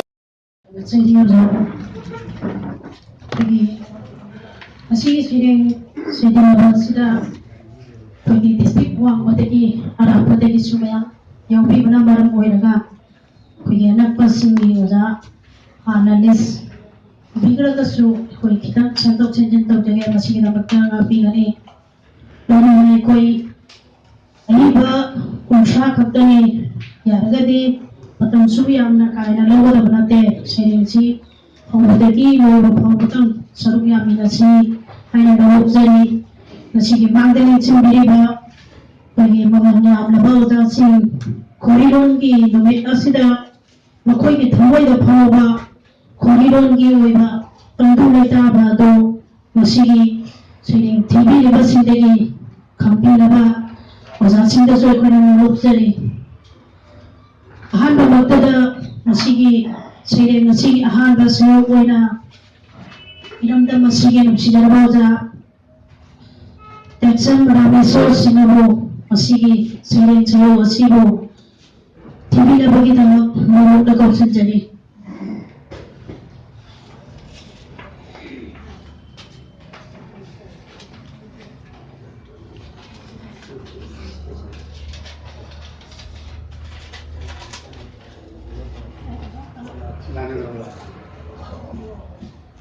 aduga nolok sabama masigi sire singasie masigi siden mapu oibiri ba ikai khomlajani ba ojaji mafamda khuchin nabiramna baitama chinja namjari bagi maike de sunolomna haijari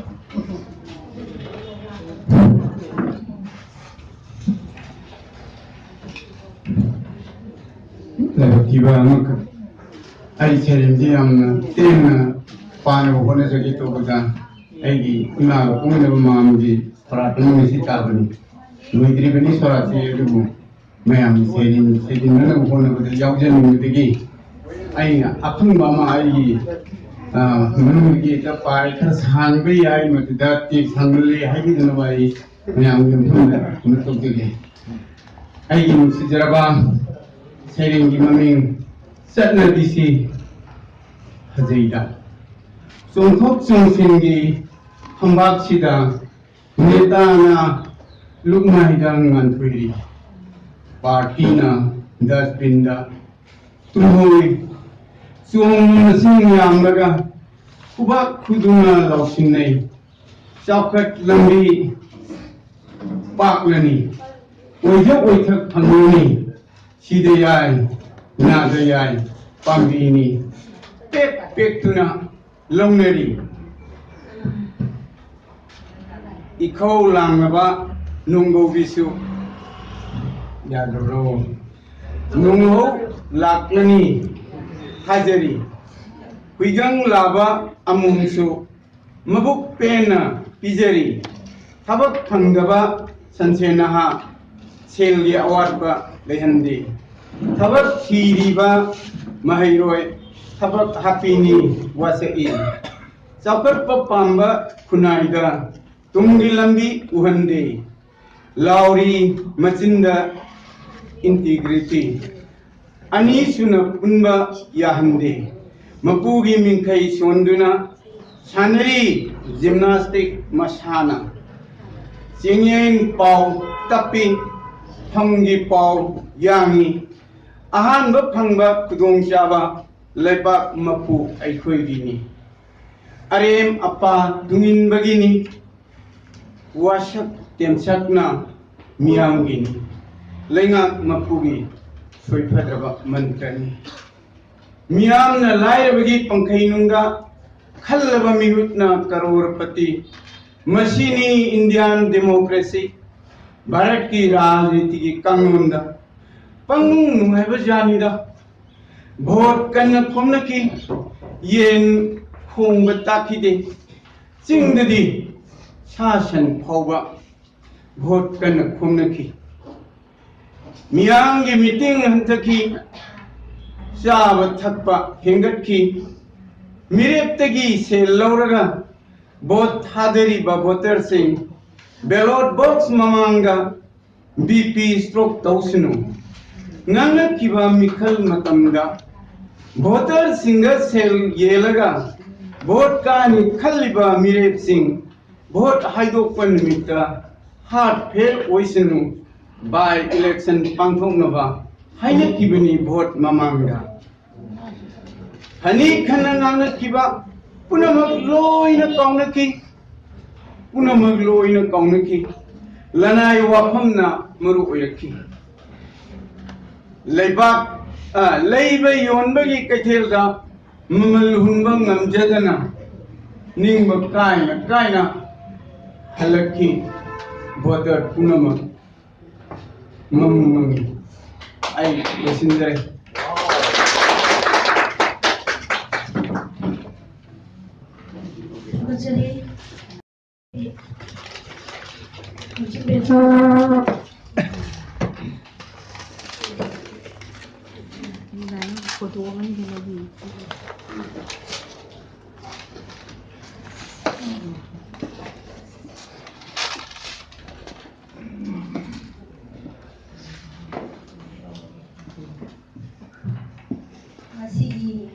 Masih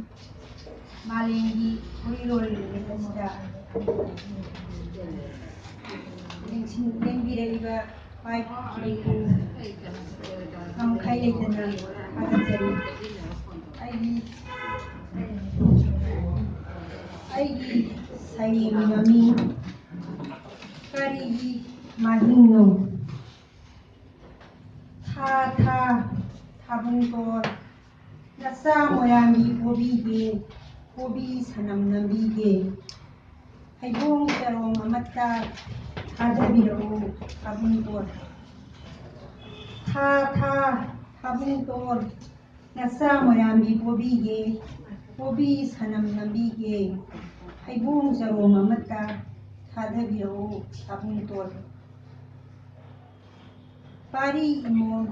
namdapo nausumi say sakuna hum kemna kidare nausumi say sakuna hum kemna kidare pari imo ningai mobile tv na kemna khe pari imo ningai mobile tv na thimna khe Adubuni nangidi adubuni nahakidi Haibum pamigi sarong pamjong bitaret Lady Nataru Tarosu Lady Nataru Tarosu Liri humba malang bana Huning puraba Habal laynam Tamna ko isikagi Tam Sajid Thaba Blue Watara Kawan Misa Missing Kari Wat Bagini Nahaki Kari Wat Bagini Nahaki Ay Kadai Taki Nungai Sip Bilapau Nidra Kawila Yindi Sathe Na Ditam Nungai Sip Bilapau Nidra Kawila Yindi Sathe Na Ditam Oine Maru Piran Kada Oine Maru Piran Kada Paira Kidrabro Nungin Silla Paira Kidrabro Nungin Silla Paira Kidrabrani Nungalamdai Singari Gilainam Pura Kidrabrani Nungalamdai Singari Gilainam Didi Humba Malangna Tamudana Napau Ayunda Tamudana Napau Ayunda Kari buat bagi nahaki, kari buat bagi nahaki, kari imahingo hari imahinda, kari imahingo hari imahinda. Thanks.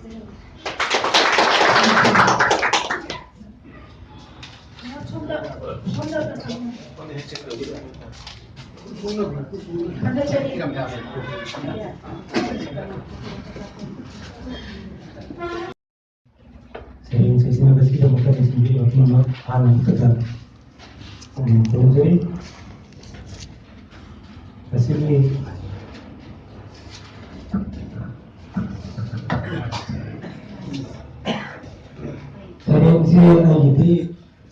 saya ada berada dalam saya man baik ada import seperti saya tok seperti ada begini aktif tapi saya Pon Libalay. Layamakat Pon ni Sare Phar na Tagum Palsi. Layna Kuding Leshak Leshu Manate Leka Kuding Enam Dengan Tumag. Layamakat Pon ni Sare Phar na Tagum Palsi da. Layna Kuding Leshak Leshu Manate Leka Kuding Enam Dengan Tumag.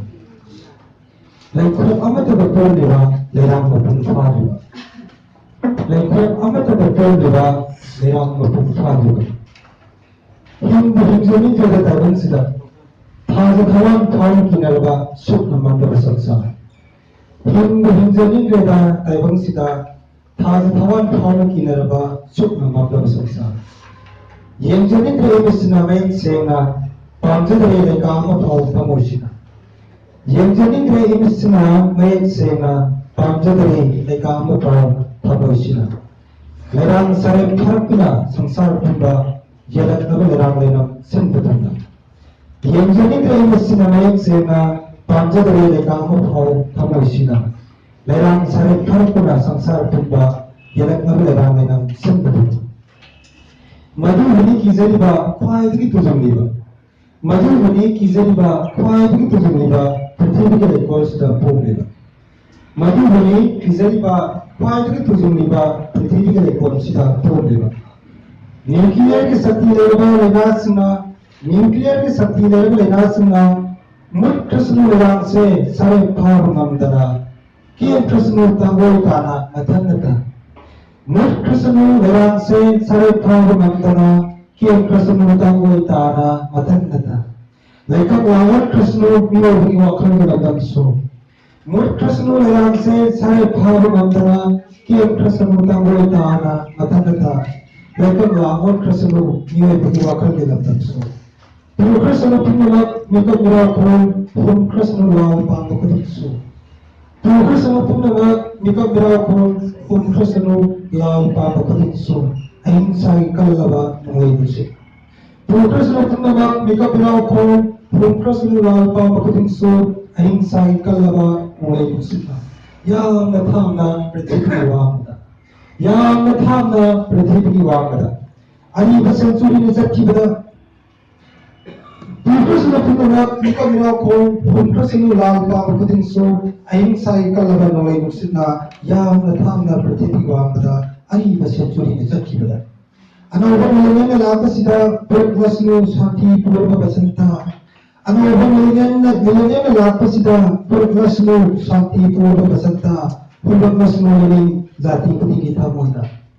पुरवस्नु शांति पूर्व बसंता पुरवस्नु यनि जाति कुति की था मोंदा सानस्नु Marin तमना लाइका फन्ना लाइका Putin शांति सेवा वेदन निपिक थना लाइका Putin शांति सेवा वेदन निपिक थना पुरवस्नु अहिंसा के मालक रसन बतुना लसक लसु मानव लेखो अमत दप्तरों में लाइका पुतिन शांति सेवा लसक न योनि निपिक थना पुरवस्नु अहिंसा के लेजमना मालक रसन बतुना लसक मानव लेखो अमत दप्तरों में लसक मानव लेखो अमत दप्तरों में wahi bidragasu singi mabing tama hanbiraga tibirada yana pudong jagalina maluk jadi em sorita Prashanto atanda singi tibirada ba ti Pradeep Kapsi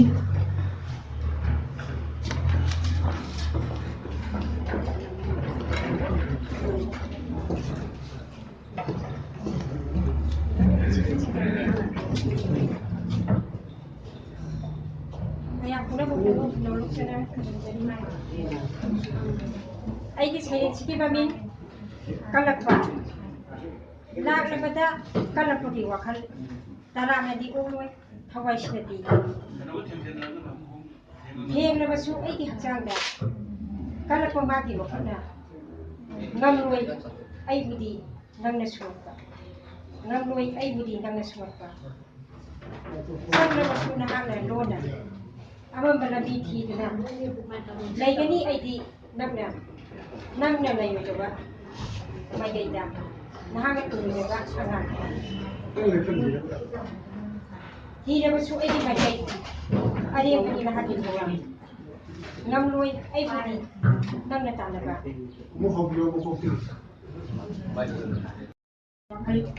ꯇꯔꯥꯝꯅꯗꯤ ꯑꯣꯛꯂꯣꯏ ꯊꯋꯥꯏꯁꯤꯅ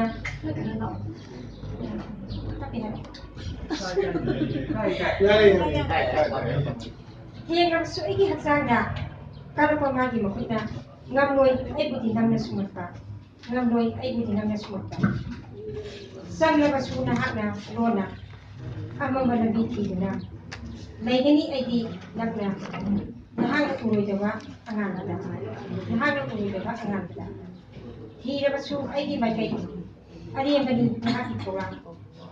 ꯉꯝꯂꯣꯏ ꯑꯩꯕꯨꯗꯤ ꯇꯥꯟꯅꯕ ꯀꯥꯟꯅꯕ ꯐꯪꯂꯣꯏ ꯅꯍꯥꯛꯅ ꯉꯝꯂꯣꯏ ꯑꯩꯕꯨꯗꯤ ꯇꯥꯟꯅꯕ ꯀꯥꯟꯅꯕ ꯐꯪꯂꯣꯏ ꯅꯍꯥꯛꯅ ꯀꯜꯂꯛꯄ ꯅꯍꯥꯛꯀꯤ ꯅꯇꯧꯗꯣ ꯌꯥꯎꯗꯦ ꯑꯩꯍꯥꯛꯀꯤ ꯊꯃꯣꯏꯗ ꯀꯜꯂꯛꯄ ꯃꯑꯣꯡ ꯂꯤꯡꯂꯝꯗꯦ ꯑꯩꯍꯥꯛꯀꯤ ꯍꯛꯆꯥꯡꯒꯤ ꯀꯌꯥꯁꯤꯗ ꯀꯜꯂꯛꯄ ꯃꯑꯣꯡ ꯂꯤꯡꯂꯝꯗꯦ ꯑꯩꯍꯥꯛꯀꯤ ꯍꯛꯆꯥꯡꯒꯤ ꯀꯌꯥꯁꯤꯗ ꯇꯝꯊꯤꯔꯕ ꯀꯜꯂꯛꯄ ꯅꯍꯥꯛꯅꯗꯤ ꯑꯩꯍꯥꯛꯀꯤ ꯄꯨꯟꯁꯤꯗ ꯇꯨꯡꯑꯣꯏꯅꯅ ꯏꯟꯅꯔꯤꯕ ꯀꯥꯟꯅꯔꯤꯕ ꯑꯩꯒꯤ ꯂꯝꯕꯤꯗ ꯍꯣꯠꯅꯔꯤ ꯁꯨꯃꯠꯅꯕ ꯑꯩꯕꯨꯗꯤ ꯃꯈꯣꯜ ꯏꯊꯣꯛꯇ ꯈꯣꯡꯊꯥꯡꯅ ꯇꯥꯟꯅꯔꯕꯁꯨ ꯑꯩꯍꯥꯛꯄꯨ ꯂꯥꯏꯔꯕ ꯑꯩꯍꯥꯛꯀꯤ ꯊꯃꯣꯏꯗꯗꯤ ꯂꯩꯇꯦ ꯆꯟꯅꯐꯝ ꯀꯜꯂꯛꯄꯒꯤ ꯂꯣꯏꯖꯔꯦ Terusari, Putri, Pradeep Kapsi, Usum.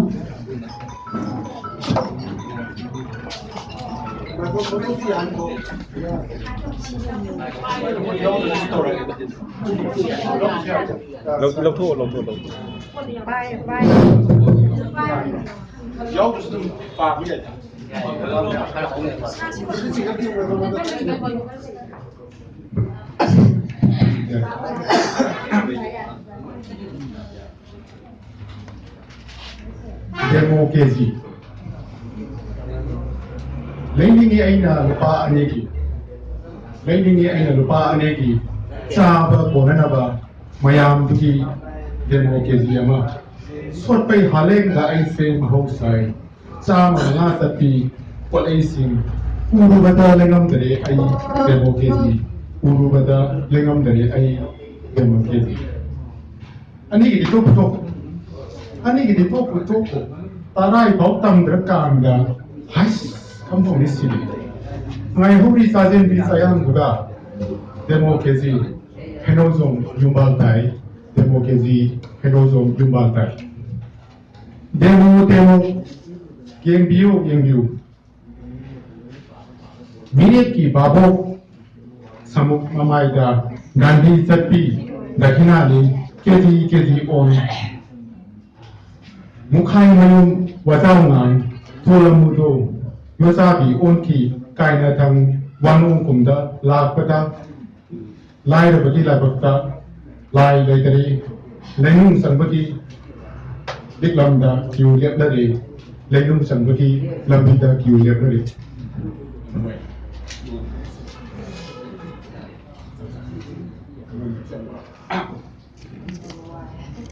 Democracy lepakta Palami Democracy lepakta Palami Brahma Vishnu Maheshwar Mantri Engineer Tikada Mitum Sun Sai Kodrongho Nungzu Mipam Lak Sungai Maning Lera Bobal Tapiro Lawi Angai Tapagati Ngadi Panto Bio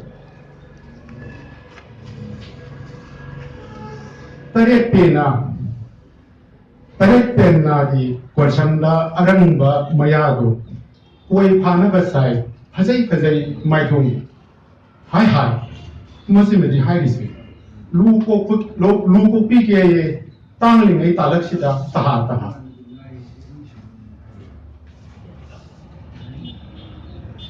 Lanka Bu Kambi Maichu Gaining Charugi Mana Mai Samliba Potu Langon Koliba Hanuman Sabo Untok Ida Democracy Yung Didasa Hai Dere Kanana Haidrino Sakti Loiba Yoima Ba Kang I Chupaki Matoni Sadana Himbana Himabaki Upai Manga Sulang Tunga Sutin Demo Sapunungi Namu Gozar Prazani Ai Gozar Prazani Hindana Hisaba Mutilana Nung Shaba Toklo Toklaubi Tajan Dabaki Tangabi Tadoklo Ekoi Amu Hingatasi Saba Katati Haidasi Marudi Hudolase Shinjaragaso Koshinjari Matanda Ikin Kurai Singapang Lekai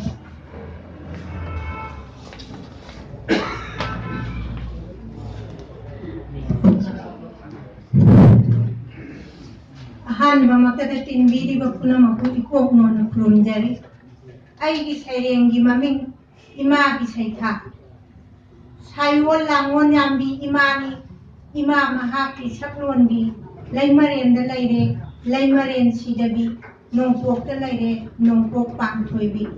Dungai Malem Kana Pandringai Imalongi Mingo Lona Inkade Laimbi Minton Biramba Malem Laisiam Baloirabada Palem Imagi Poloi Minglen Laisire Laipunbi Mingo Lona Akauba Akan Mapopi Palemni Salan Kanbi Imani Matam Dilang Non Tauna Lakona Tukna Lairambi Laisire Laipunbi Hang Ta Chungoi Buti Kutsu Oi Palem Imani Ishabuna Romdaba Pantau Ipana Matsab Laikana Pungibani Dungai Puwari Ilatamda Salan Kanjana Bufulai Utoki Badai Sungui Layen Makoi Waking Lema Mongyang Gambina Matangi Sayon Langonda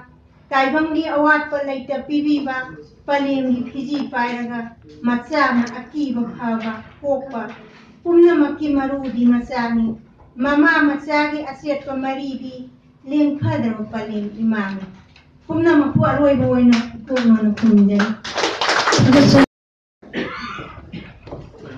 Saying aina mathiningba adasunda loiraga loption bai sida thiga doriba agi saying sidi page tanam ma puthokada ki naile ꯁꯩꯔꯦꯡꯁꯤꯗ ꯃꯥꯒꯤ ꯁꯣꯝꯗ ꯌꯥꯝ ꯊꯤꯖꯅꯤꯡꯕ ꯍꯥꯏꯇꯥꯔꯦ ꯃꯁꯤ ꯊꯤꯖꯔꯝꯕꯒꯦ ꯑꯗꯨꯒ ꯑꯇꯣꯞꯄ ꯁꯩꯔꯦꯡ ꯑꯃ ꯁꯩꯔꯦꯡꯒꯤ ꯃꯃꯤꯡꯗꯤ ꯅꯨꯡꯁꯤ ꯇꯨꯔꯦꯜ ꯅꯪꯗꯤ ꯑꯇꯤꯌꯥꯊꯛꯇ ꯉꯥꯟꯊꯣꯛꯂꯤꯕ ꯊꯥꯖꯗꯨꯅꯤ ꯑꯩꯅ ꯃꯥꯂꯦꯝꯁꯤꯒꯤ ꯅꯪꯗꯤ 이한 한도 우리 포색들이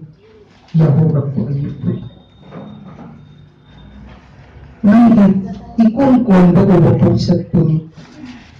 tumlandan ihipuda. Ujjage aina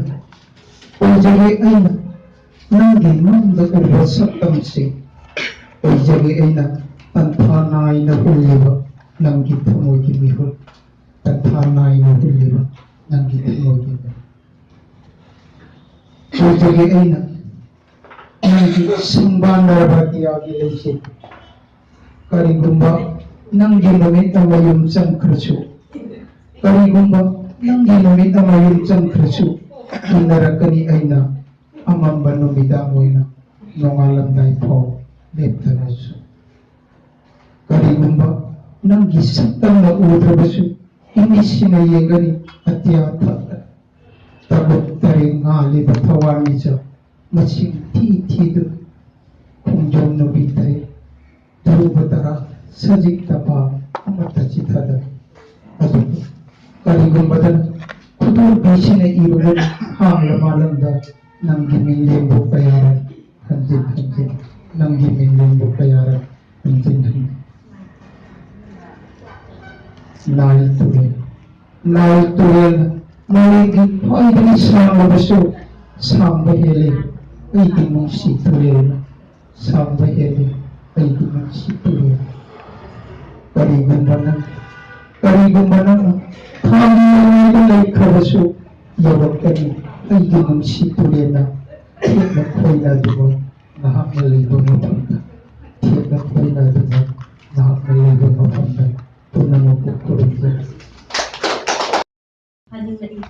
hangam mapal masugi moirang kisanba phanek ama seladuna aina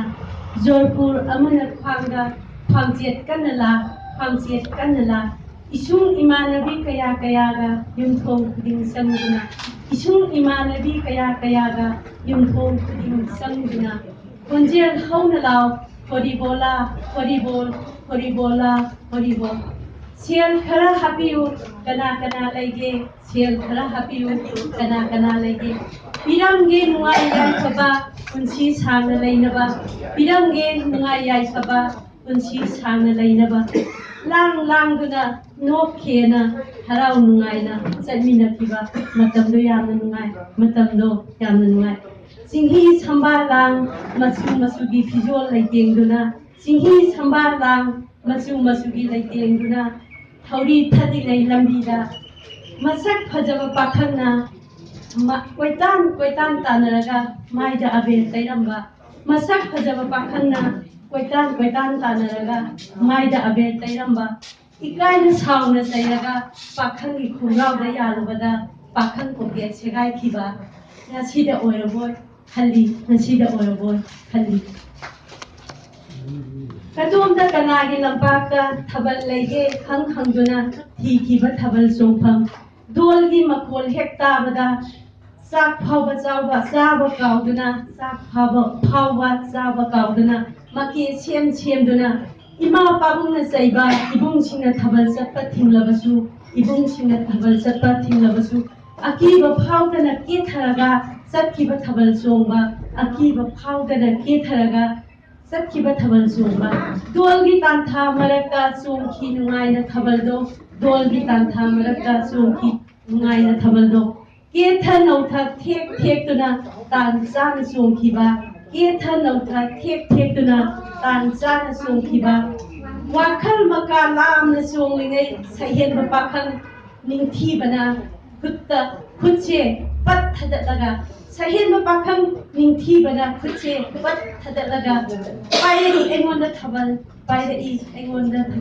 haifetang misina yengubada michanaki nongphet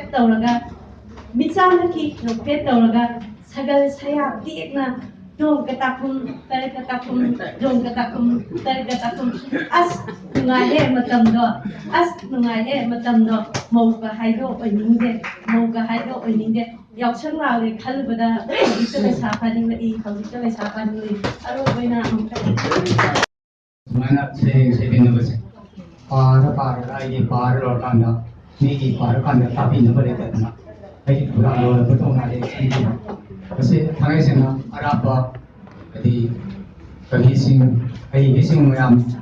kasi di pero pa su ban su pangai di to ma le ma su pang keng de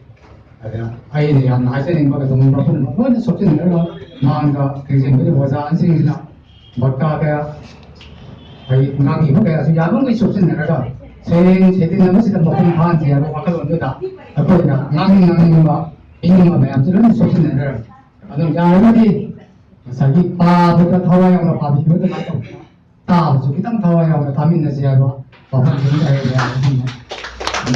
아이게 세례기 맘이 난기니 난니 아이기 쿠딩막 오이리바 나원덕이 호르가 나원덕이 로이바니 아이기 분식이 아이기 사이레기 호로팡수 낭니 낭나 아이부 싱두르 부비리 아왕바 싱도울 카할리 아루바 라이즈 이로누 수kumhal리 낭니 아이기 사이레기 호로팡 강남더바 이사이기 사이레 kaya sakibani nangi 사태 우보다 닝바가이버기 따타 야우브라바 이사이수 sakibani nan기다마 낭니 아이기 wareng kaya gi horotham sanakiba kumhei khuding nangi aigi warini loi banai draba puari kaya kholam liba nangi aigi tagini iriba sereng sunangini liriba wari sunangini tam liba ipau su nangini sakiba isaisu nangini nogiba momon su nangini senthariba Pirangsu Nanggini. Thank you.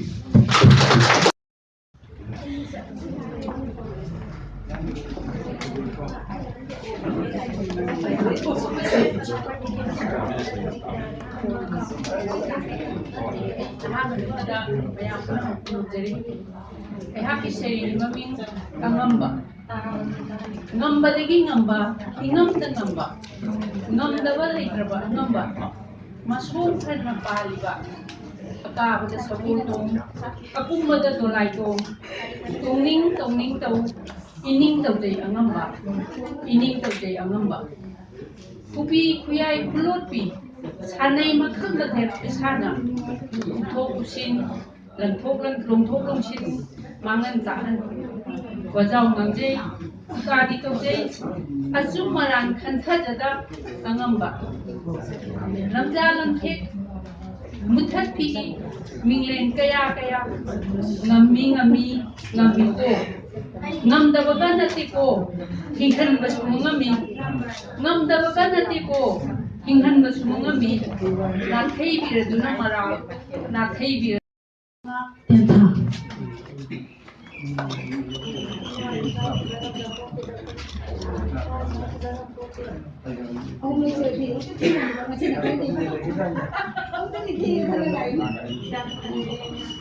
마찬가지 시행 차비되다가 오자 영남 수호센터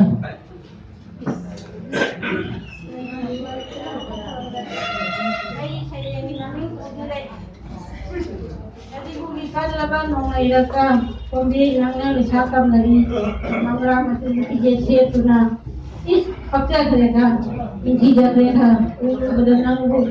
nongole pemingje halale nongba hari mayor mobilnya itu kai kani ID nakam dah kuli bani nangdi anglain jaga ya hari si kongwe koi bani na pagi lagi koi bani nangdi wari di koi bana ide adung lagi wari लगता nangdi ya lepas koi di wari su nangna kongwe lepasในชาติตำรับว่าไรขยับอะไรยังการเรียนดีนี่วิดามารมสิดามาเกี่ยเสียมาพิจารณาผมไม่ได้นั่งดูนักแต่สิ่งนั้นเราบางทีเราอยู่นะ ꯆꯠꯂꯤꯕꯅꯤ ꯍꯔꯥꯎꯅ ꯒꯨꯝꯗ ꯖꯒꯣꯏꯒꯤ ꯄꯨꯈꯦꯠ ꯆꯠꯂꯤꯕꯅꯤ ꯍꯔꯥꯎꯅ ꯅꯤꯔꯥ ꯀꯌꯥꯅ ꯑꯣꯟꯕꯤꯔꯤꯕ ꯄꯥꯝꯖꯕꯒꯤ ꯈꯨꯗꯝ ꯑꯣꯏꯖꯔꯤ Moirangthem Memcha Moirangthem Yema Apini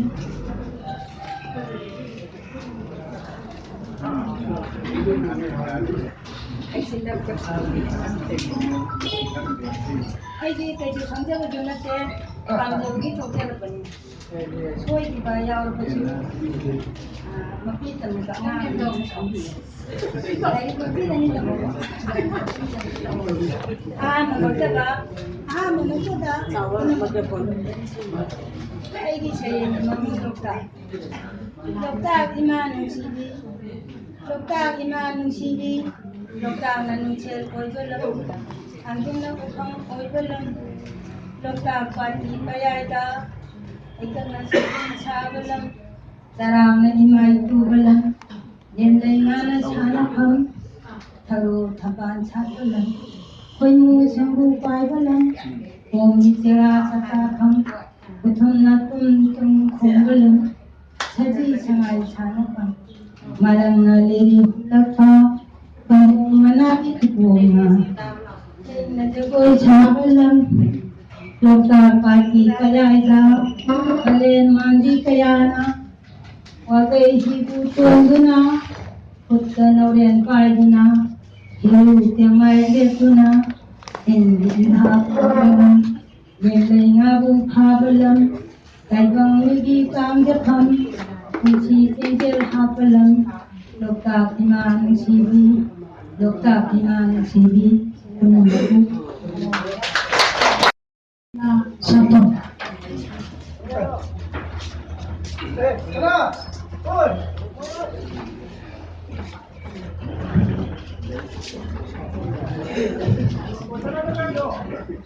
ꯑꯩꯒꯤ ꯁꯩꯔꯦꯡꯒꯤ ꯃꯃꯤꯡ ꯁꯩꯔꯦꯡꯁꯦ ꯏꯕꯒꯤ ꯃꯇꯝꯁꯤ ꯅꯪꯅ ꯊꯕꯛ ꯑꯗꯣ ꯍꯧꯖꯤꯛ ꯑꯣꯏꯔꯤꯕ ꯃꯇꯝ ꯁꯤꯆꯨꯋꯦꯁꯟꯁꯤꯒ ꯌꯦꯡꯉꯒ ꯁꯩꯔꯦꯡꯁꯦ ꯍꯥꯟꯅꯒꯤ ꯑꯏꯕ ꯑꯃꯇ ꯊꯤꯖꯔꯒꯦ ꯑꯩ ꯌꯥꯝ ꯊꯤꯟꯒꯅꯤ ꯑꯩ ꯁꯩꯔꯦꯡꯒꯤ ꯃꯃꯤꯡ ꯑꯩ ꯁꯩꯔꯦꯡ ꯖꯇ꯭ꯔꯥ ꯍꯨꯜꯂꯤ ꯅꯥꯀꯦꯟ ꯊꯥ ꯂꯣꯏꯈꯤꯕꯇ ꯃꯉꯥꯏꯔꯤ ꯑꯁꯤꯠ ꯑꯋꯥꯟ ꯊꯥ ꯂꯥꯛꯄꯗ ꯌꯦꯅꯤꯡ ꯊꯥꯅ ꯍꯨꯠ ꯂꯩꯁꯤꯜꯂꯛꯄ ꯐꯥꯏꯔꯦꯟ ꯊꯥꯒꯤ ꯕꯥꯔꯇꯣꯟ ꯉꯥꯛꯇ ꯑꯁꯇꯤ ꯐꯤꯔꯣꯏ ꯍꯩꯖꯤꯡꯄꯣꯠ ꯂꯨꯍꯣꯡꯕ ꯆꯥꯛꯀꯧꯕ ꯁꯣꯔꯥ ꯅꯥꯍꯨꯠ ꯅꯥꯌꯦꯡ ꯖꯩꯒ ꯁꯪꯒꯥꯕ ꯐꯤꯔꯥꯜ ꯆꯤꯡꯈꯠꯄ ꯕꯥꯔꯇꯣꯟꯗꯒꯤ ꯑꯩꯅ ꯄꯥꯝꯖꯕꯁꯤ ꯁꯩꯔꯦꯡ ꯁꯩꯖꯤꯟꯅꯕꯒꯤ ꯕꯥꯔꯇꯣꯟ ꯁꯩꯔꯦꯡ ꯄꯥꯊꯣꯛꯄ ꯌꯧꯅꯅꯕ ꯕꯥꯔꯇꯣꯟ ꯑꯃꯗꯤ ꯂꯩꯈꯤꯕꯅꯤ ꯄꯥꯊꯣꯛꯂꯤꯕ ꯁꯩꯔꯦꯡ ꯑꯃꯇꯪ ꯏꯅꯧ ꯅꯧꯅ ꯏꯅꯤꯡꯕꯅꯤ ꯄꯣꯠꯌꯦꯡꯒꯤ ꯋꯥꯈꯜ ꯈꯜꯂꯨꯕꯗ ꯄꯨꯛꯅꯤꯡ ꯇꯝꯗ꯭ꯔꯕ ꯑꯩꯁꯦ ꯐꯝꯅꯕꯒꯤ ꯇꯥꯟꯖꯥꯕꯨ ꯐꯪꯗꯦ ꯍꯌꯦꯡ ꯑꯌꯨꯛ ꯑꯉꯟꯕꯗ ꯁꯦꯡꯅ ꯏꯔꯨ ꯃꯥꯏꯊꯖꯔꯒ ꯁꯥꯕꯨꯡ ꯂꯥꯎꯕ ꯆꯉꯥꯡ ꯑꯍꯥꯎꯕ ꯑꯃꯇꯪ ꯐꯣꯡ ꯐꯣꯡ ꯁꯥꯅ ꯊꯛꯂꯒ ꯁꯩꯔꯦꯡ ꯖꯇ꯭ꯔꯥ ꯍꯨꯜꯂꯒꯦ ꯍꯌꯦꯡꯒꯤ ꯃꯪꯂꯥꯟ ꯇꯝꯗꯨꯅ ꯁꯩꯔꯦꯡꯒꯤ ꯁꯩꯍꯧ ꯈꯟꯖꯥꯅ ꯇꯥꯈꯤꯕꯅ ꯍꯥꯜꯂꯤ ꯑꯍꯤꯡꯗꯨ ꯌꯦꯡꯈꯣꯡ ꯑꯍꯥꯟꯕꯗ ꯍꯧꯗꯨꯅ ꯑꯅꯤꯡꯕꯗꯨꯃꯛ ꯃꯍꯧꯁꯥꯒꯤ ꯍꯩꯅꯕꯤ ꯊꯧꯔꯥꯡ ꯂꯣꯏꯔꯦ ꯑꯩꯒꯤ ꯃꯨꯅꯤ ꯏꯀꯥꯏ ꯐꯖꯔꯕ ꯙ꯭ꯌꯥꯟꯒꯨꯝ ꯁꯥꯒꯠꯂꯤ ꯋꯥꯈꯜꯒꯤ ꯃꯉꯥꯟ ꯄꯨꯔꯥ ꯃꯅꯤꯡ ꯃꯃꯥꯡ ꯁꯝꯅꯗꯕ ꯑꯩꯒꯤ ꯁꯩꯔꯦꯡ ꯃꯇꯠꯁꯤꯡ ꯁ꯭ꯋꯥꯏ ꯃꯥꯡꯈꯤ ꯁꯩꯔꯦꯡ ꯁꯤꯡꯖꯨ ꯃꯆꯜꯁꯤꯡ ꯄꯨꯡꯆꯥꯏ ꯆꯥꯏꯈꯤ ꯈꯪꯍꯧꯗꯦ ꯃꯤꯠꯇ ꯁꯪꯁꯪ ꯎꯔꯛꯏ ꯉꯔꯥꯡ ꯂꯨꯍꯣꯡꯕꯒꯤ ꯃꯉꯥꯅꯤ ꯆꯥꯛꯀꯧꯕ ꯏꯟꯁꯥꯡꯒꯤ ꯃꯊꯦꯜ ꯂꯨꯀꯣꯏꯁꯤꯡ ꯅꯍꯥꯟ ꯂꯨꯍꯣꯡꯕ ꯅꯨꯃꯤꯠꯇ ꯀꯩꯔꯣꯏ ꯂꯩꯀꯥꯏꯅ ꯁꯥꯈꯤ ꯑꯣꯏ ꯄꯟꯊꯧꯒꯤ ꯁꯨꯃꯥꯡ ꯆꯥꯏꯒꯣꯏꯅꯨꯡꯗ ꯇꯔꯦꯠ ꯂꯩꯀꯣꯏ ꯇꯝꯈꯤꯕ ꯕꯣꯔ ꯀꯩꯅꯥ ꯑꯅꯤꯅ ꯏꯀꯥꯏ ꯍꯨꯛꯅꯈꯤꯕ ꯀꯨꯟꯗꯣ ꯄꯔꯦꯡꯒꯤ ꯃꯔꯥꯏꯕꯛ ꯃꯪ ꯅꯠꯇꯦ ꯇꯥꯏꯕꯪꯅꯤ ꯃꯪ ꯅꯠꯇꯦ ꯇꯥꯏꯕꯪ ꯂꯤꯂꯥꯡꯅꯤ ꯑꯣꯖꯥ ꯄꯨꯡꯌꯦꯕꯒꯤ ꯆꯣꯂꯣꯝꯗ ꯁꯩꯁꯛꯄꯤꯒꯤ ꯅꯨꯡꯁꯤꯔꯕ ꯏꯁꯩ ꯖꯒꯣꯏꯒꯤ ꯏꯊꯛ ꯏꯀꯣꯝꯗ ꯉꯥꯎꯔꯕ ꯏꯕꯨꯡꯉꯣ ꯏꯕꯦꯝꯃꯁꯤꯡꯅ ꯅꯥꯀꯟꯗꯒꯤ ꯁꯠꯇꯨꯅ ꯊꯥꯈꯤꯕ ꯄꯩꯁꯥꯒꯤ ꯆꯕꯨꯟꯁꯤꯡꯅ ꯏꯁꯤꯡ ꯄꯦꯔꯦꯗꯒꯤ ꯂꯥꯏꯒꯤꯁꯤꯡꯅ ꯖꯔ ꯍꯩꯊꯔꯛꯄꯒꯨꯝ ꯃꯀꯥ ꯐꯗꯤꯒꯣꯝꯅ ꯂꯥꯏꯁꯤ ꯏꯅꯣꯠ ꯊꯥꯡꯉꯝꯗ ꯂꯩꯃꯥꯏ ꯊꯛꯇ ꯇꯥꯕꯒꯨꯝ ꯃꯤꯔꯛ ꯅꯥꯔꯛ ꯌꯦꯡꯂꯒ ꯑꯩꯅ ꯍꯨꯠꯆꯤꯟꯈꯤꯕ ꯎꯕꯗ ꯑꯣꯖꯥ ꯖꯨꯍꯥꯔ ꯆꯠꯄꯅ ꯇꯔꯥ ꯆꯠꯄꯤꯅ ꯃꯁꯛ ꯄꯥꯡꯅ ꯇꯪꯒ꯭ꯔꯥ ꯑꯃꯇꯪ ꯑꯩꯉꯣꯟꯗ ꯁꯠ ꯄꯥꯟꯁꯤꯜꯂꯛꯄ ꯑꯩꯅ ꯏꯀꯥꯏꯅ ꯂꯧꯈꯤꯕꯗꯨ ꯅꯥꯀꯟꯗ ꯐꯝꯂꯤꯕꯤ ꯃꯃꯣꯟꯅꯕꯤꯅ ꯅꯣꯛꯐꯦꯠ ꯇꯧꯅ ꯌꯦꯡꯍꯧꯏ ꯀꯩꯗꯧꯖꯔꯨꯅꯤ ꯕꯟ ꯕ꯭ꯂꯣꯀꯦꯠ ꯄꯣꯛꯄ ꯁꯤꯕ ꯃꯆꯤꯟ ꯃꯅꯥꯎ ꯀꯦꯁꯦꯒꯨꯝꯕꯅꯤ ꯇꯥꯗ ꯑꯔꯥꯡꯐꯝ ꯐꯝꯕꯗ ꯋꯥꯔꯕ ꯕꯣꯔ ꯍꯨꯃꯥꯡ ꯀꯥꯡꯂꯕ ꯀꯩꯅꯥ ꯁꯦꯟꯅꯕ ꯋꯥꯔꯕ ꯑꯣꯖꯥꯒꯤ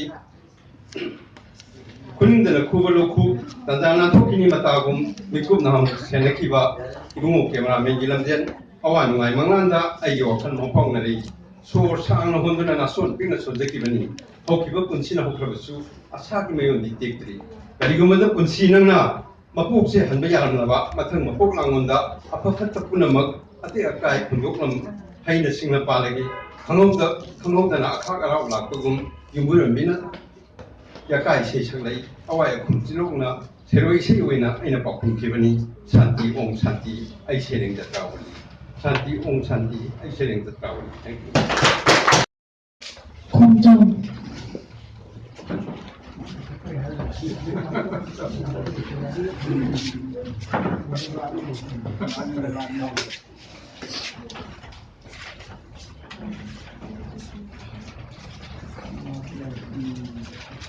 mayam punamapu ikongna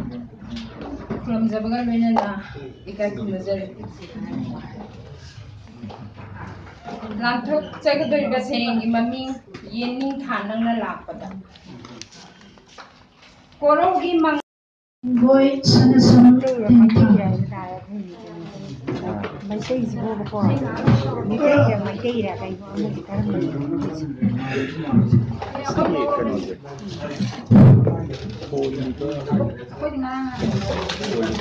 election driba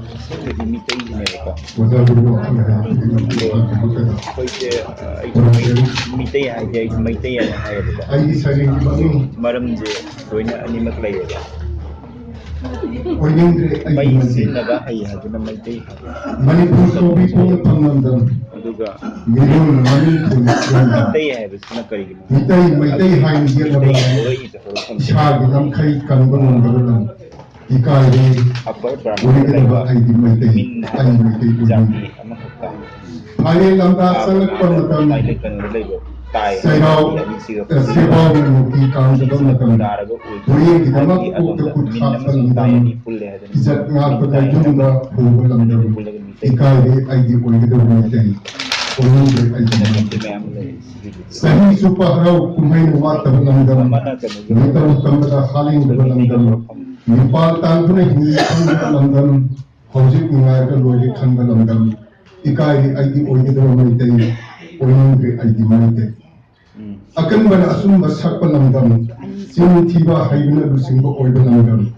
Kamu mesin akan bashan pelamdam, ai hingga terlori kan pelamdam. Ikai ai di oi kita bermite, oi yang berpelamdam. Nisha sarga lena pelamdam, bukan koron mesin di laibat oi pelamdam. Nihat pun kau pelamdam. Nubi angang ipusi tambal pelamdam. Ikai ai di oi kita bermite. Owning the idea. Laipa given secret single singtar the Haling Devalandam, Sing the Buddha Dimana Devalandam, Pagalak the single target Pinawa Devalandam, Sober Pinava Niki like Devalandam, Ikai ID or the Devalante, owning the idea. Careful. Beta Sanama Sungum Nintise, Upal Wapal Ayamba, Nakin Hagi Matam. Korogi mangali beta sanama sugni tije upal ayamba naken khagi matamda ona thoina maisa khangjeri kaina maisa langrani wazeri ona thoina maisa khangjeri kaina maisa langrani wazeri kenge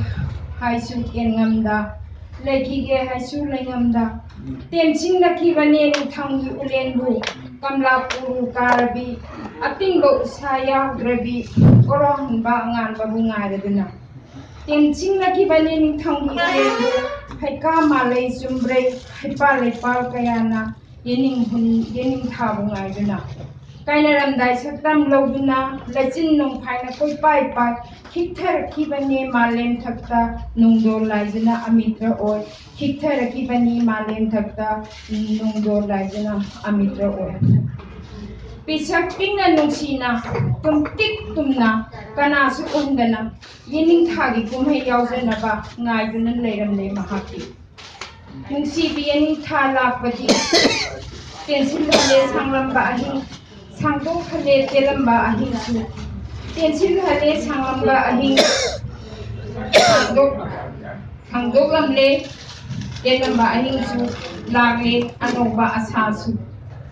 asangba hanaubi tampakta sanadari angangsingna harauna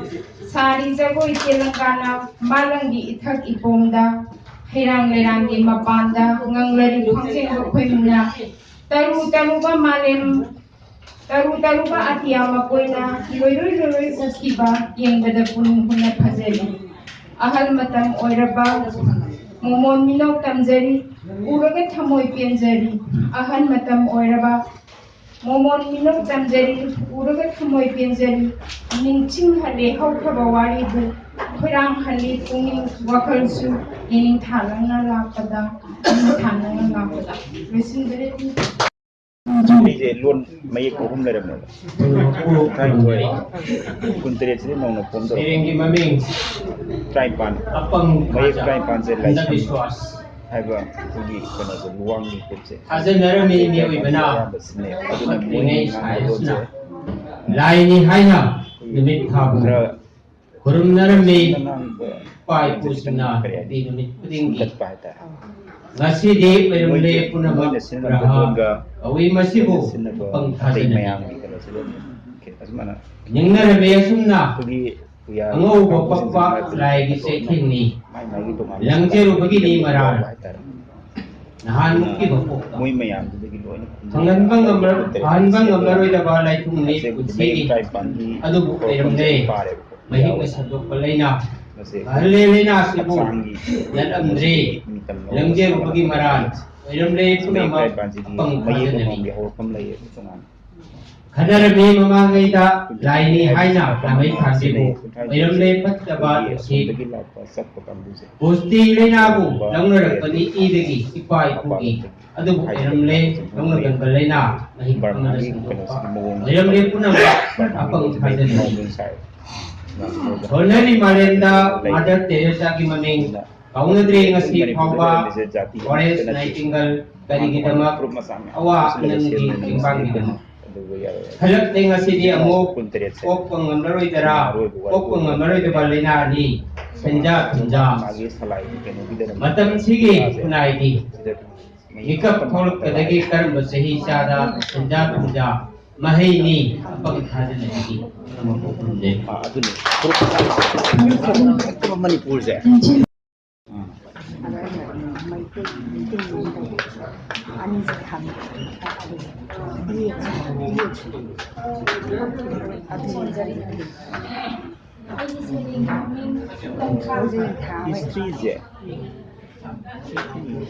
Mihatung oyani iramdam Laikun ilerang kaya su San khadani Nilladani lukhabi singi Mikap miraw poltana Higalakani Sagi kamut na masing Halladani Kaina bakayagi Mikap miraw Niyatu na sanaraglagani Asun basing Akan basing na Wakat lagani asibada ahing basina Kian kragani unawana nakin thanatana mihapung koinani idamda Lapthorak lagani pina bamana puran basinda Uhong basinduna phangani dandi Thabalgi mga sang kragani mami Hengalatani nong manungagi Namitki maisana Thaglakani amritani khanna hu Semgalakani ahin aron malandi Oirakani Numbidang sakta akan Mihapung oirani iramdam Lairaroy Masu mamil pizitki Tekragani Masin kalamgi Yumthong kuding thamgani Igi ko Labuk lamhang Semgalakani Igi khonglam Marol thok tabasina Makhon thok na laungarapani Luan kragani so aingi thong Isa tawgani maming khangdabasingna mihapung oirani iramdam Asumba lairaroy Lairun san kragani Shantigi pauzil Hidut naina thong kragani Asaba san ponglagani mo Maya thawba huina Punduna thong kragani kragani Manana hima Sanagi mahut Yainang nasin kragani Angan balambi Makrani Amam balambida Salat magani Mihapung oirani iramdam Mihapung oirani Aigi sereni maming malayamgi korirol ginumit. Ngasisi korirol ginumini Malengi Corridor Gilman. UNESCO na Pampupa Hokiba, Mars Kitaki Pantoi, World Poetry Day, 1991. Sana Nati Danga, Apavamita, Samin and Nova, you were custom to about Maru, you Pandam, Malengi Corridor Gilman, Malengi Corridor. Corridor Gilman, La Pasita, Corridor, the mean coming. Corridor with Hawaii happy, Taiwangi for Tavam Pangaba, New Bagi Aimba Oinaba, Malaymi Corridor in Missidagi, Malaymi Corridor in Missidagi. Amana Amabu Hunaba, Amana Amabu Sainaba, Kadolasi Patabawaka, Naha Ahal Naidana, Apabalising Amada, Sanina Siko, Koi Kumba, Corridor in Mina Lapasida, Corridor in Mina Lapasida. Puran Sintini Wakal, Kalak Yankina Bakumba, Aina Mahele Kanjaba, Hana Sunagi Wakal, Nandana, Take Nabaki Futil, Kadolasico, Mutaba Saunaba, Nasi Corridor in Missidagi, Malaymi Corridor in Missidagi, Malaymi Corridor in Missidagi, Jaipare. ꯑꯗꯨꯒꯤ ꯃꯇꯥꯡꯗ ꯃꯅꯤꯄꯨꯔꯤ ꯃꯇꯥꯡꯗ ꯀꯛꯆꯤꯡꯒꯤ ꯂꯥꯏꯔꯤꯛꯁꯦ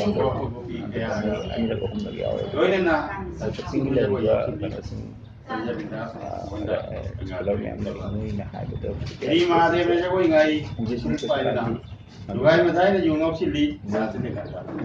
ꯃꯣꯏꯒꯤꯗꯨꯗ ꯉꯁꯤꯒꯤ ꯑꯉꯝꯕ ꯊꯣꯛ ꯀꯌꯥꯅ ꯆꯨꯝꯕꯁꯨ ꯃꯌꯥꯝ ꯌꯥꯎꯋꯦꯕꯀꯣ ꯖꯒꯣꯏ ꯁꯥꯔꯤ ꯕꯪꯒꯣꯗ ꯏꯐꯥꯏ ꯊꯅꯥꯅ ꯉꯥꯛꯇꯅ ꯃꯅꯥꯏ ꯊꯧꯅꯥꯏꯁꯤꯡꯅ ꯀꯔꯝꯕ ꯃꯇꯝꯗ ꯌꯨ ꯀꯗꯥꯏ ꯊꯛꯇꯨꯅ ꯐꯥꯎꯕ ꯃꯥꯏꯕ ꯐꯪꯂꯣꯏ ꯆꯨꯝꯕꯅꯣ ꯍꯥꯏꯕꯒꯤ ꯀꯩꯅꯣꯁꯦ ꯁꯤꯒꯤ ꯀꯩꯅꯣꯁꯦ ꯍꯥꯏꯗꯤ ꯂꯦꯞꯄ ꯉꯝꯗꯕ ꯍꯥꯏꯇꯥꯔꯦ ꯚꯛꯇ ꯋꯩꯁꯅꯕꯤ ꯀꯌꯥꯅ ꯑꯕꯟ ꯆꯣꯡꯂꯤ ꯀꯗꯥꯏꯐꯥꯎ ꯆꯨꯝꯃꯕ ꯂꯧꯕꯨꯛꯇ ꯃꯃꯥꯡꯗ ꯔꯣꯝꯗ ꯒ꯭ꯌꯥꯟ ꯃꯦꯟ ꯍꯦꯛ ꯍꯦꯛꯇ ꯌꯥꯎꯗꯅ ꯑꯗꯨ ꯉꯥꯛꯇꯅꯦ ꯌꯥꯏꯇꯣꯡ ꯌꯨꯝꯅꯣꯡꯕꯁꯤꯡꯅ ꯁꯦꯟ ꯊꯥꯏ ꯑꯌꯦꯠꯄꯤ ꯃꯄꯥꯎ ꯃꯔꯛꯁꯤꯗ ꯅꯨꯃꯥ ꯑꯣꯏꯕꯤ ꯀꯌꯥꯅ ꯆꯦꯅꯥ ꯈꯥꯡꯂꯤ ꯑꯉꯝ ꯃꯊꯧ ꯀꯌꯥꯒꯤ ꯌꯥꯊꯪꯗ ꯊꯋꯥꯏ ꯊꯥꯍꯟꯕꯤꯈ꯭ꯔꯕ ꯈꯔꯗꯤ ꯆꯦꯟꯅꯕꯤꯔꯤꯅꯦ ꯆꯦꯟꯅꯕꯤꯅꯤ ꯍꯥꯏꯕꯗꯤꯀꯣ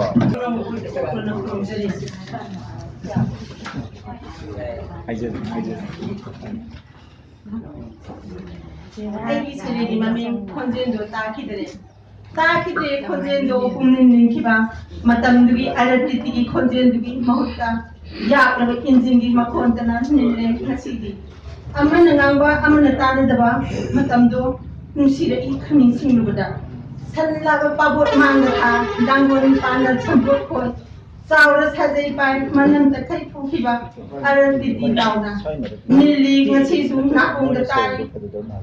ꯎꯔꯤ ꯁꯪ ꯁꯪꯅ ꯏꯃꯤꯠꯁꯤꯅ ꯃꯇꯝꯗꯨꯒꯤ ꯏꯄꯥ ꯏꯄꯨꯁꯤꯡꯗꯨ ꯌꯥꯍꯧ ꯉꯜꯂꯤ ꯅꯣꯡꯉꯥꯜꯂꯝꯗꯥꯏ ꯁꯥꯕ ꯊꯣꯔꯛꯄ ꯃꯇꯝ ꯁꯨꯕ ꯅꯣꯝꯕ ꯀꯜꯂꯤ ꯃꯁꯥ ꯇꯤꯟꯖꯦꯟ ꯀꯥꯏꯖꯦꯡꯗꯦ ꯃꯁꯥ ꯇꯔꯨ ꯇꯅꯥꯜꯂꯤ ꯙꯔꯃ ꯂꯥꯏꯅꯤꯡ ꯂꯥꯏꯁꯣꯟ ꯀꯜꯂꯤ ꯃꯍꯩꯒꯤ ꯄꯨꯀꯩꯗꯁꯨ ꯑꯉꯛꯄꯅꯤ ꯂꯧꯔꯣꯛ ꯄꯟꯊꯥꯅ ꯌꯧꯔꯛꯄꯗ ꯁꯟꯒꯥꯔꯤ ꯄꯔꯦꯡ ꯄꯔꯦꯡ ꯅꯨꯡꯁꯤꯕꯅꯤꯗ ꯃꯇꯝꯗꯨꯒꯤ ꯊꯧꯁꯨꯗꯣ ꯉꯁꯤꯗꯤ ꯉꯝꯅ ꯃꯥꯡꯈ꯭ꯔꯦ ꯌꯥꯛꯂꯕ ꯏꯟꯖꯤꯟꯒꯤ ꯃꯈꯣꯟꯇꯅ ꯁꯤꯟꯈ꯭ꯔꯦ ꯍꯧꯔꯛꯂꯤꯕ ꯇꯨꯡꯒꯤ ꯃꯤꯔꯣꯟ ꯀꯌꯥꯅ ꯈꯪꯂꯔꯣꯏ ꯎꯔꯔꯣꯏ ꯋꯥꯔꯤ ꯑꯣꯏꯅ ꯂꯩꯍꯧꯔꯅꯤ ꯋꯥꯔꯤ ꯑꯣꯏꯅ ꯂꯩꯍꯧꯔꯅꯤ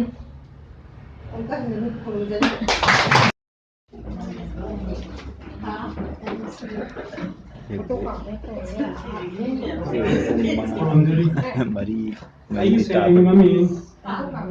ꯀꯥꯟꯅꯕ ꯅꯠꯇꯦ ꯃꯤꯑꯣꯏ ꯂꯩꯇꯦ ꯑꯃꯠꯇ ꯊꯥꯔꯤꯕ ꯆꯨꯔꯨꯞ ꯎꯄꯨꯁꯤꯡ ꯈꯨꯗꯤꯡꯗ ꯆꯨꯔꯨꯞ ꯊꯛꯄꯅ ꯍꯛꯆꯥꯡ ꯁꯣꯛꯍꯜꯂꯤ ꯀꯥꯟꯅꯗꯕ ꯃꯩꯈꯨꯒꯤ ꯑꯄꯥꯝꯕꯗ ꯊꯋꯥꯏꯒꯤ ꯍꯩꯅꯕꯤ ꯊꯝꯂꯨꯕ ꯇꯤꯟꯊ꯭ꯔꯣꯛ ꯃꯊꯤ ꯃꯥꯡꯕ ꯀꯧꯇꯥ ꯃꯅꯨꯡꯗ ꯌꯥꯎꯔꯤꯕ ꯑꯆꯥꯄꯣꯠ ꯅꯠꯇꯦ ꯈꯩꯅꯤꯅꯤ ꯇꯤꯟ ꯁꯤꯠꯄ ꯐꯖꯕ꯭ꯔꯥ ꯀꯥꯟꯅꯕ ꯅꯠꯇꯦ ꯎꯝꯕꯗ ꯆꯍꯤ ꯆꯨꯞꯄ ꯃꯅꯝ ꯅꯝꯕ ꯂꯤꯛꯂꯤꯗ ꯄꯨꯝꯖꯕ ꯒꯤꯂꯥꯁꯇ ꯁꯥꯆꯕ ꯊꯛꯄꯗ ꯁꯨꯒꯠꯄ ꯎꯔꯒ ꯍꯩ ꯃꯍꯤꯒꯨꯝꯕꯅꯤ ꯈꯟꯒꯅꯨ ꯑꯊꯨꯝꯕ ꯅꯠꯇꯦ ꯑꯈꯥꯕꯅꯤ ꯍꯨ ꯊꯛꯄꯅꯤ ꯍꯨ ꯊꯛ ꯂꯦꯝꯗ꯭ꯔꯦ ꯀꯟꯅ ꯆꯥꯔꯤꯕ ꯀ꯭ꯋꯥ ꯆꯤꯜ ꯂꯩ ꯖꯥ ꯉꯥꯡꯕ ꯃꯈꯩ ꯅꯣꯡꯃꯗ ꯀ꯭ꯋꯥ 5-10 ꯆꯥꯔꯤꯕ ꯑꯐꯕ ꯅꯠꯇꯦ ꯀ꯭ꯋꯥ ꯆꯥꯕ ꯀꯥꯟꯅꯕ ꯅꯠꯇꯦ ꯍꯛꯆꯥꯡꯗ ꯃꯌꯥꯝꯕꯨ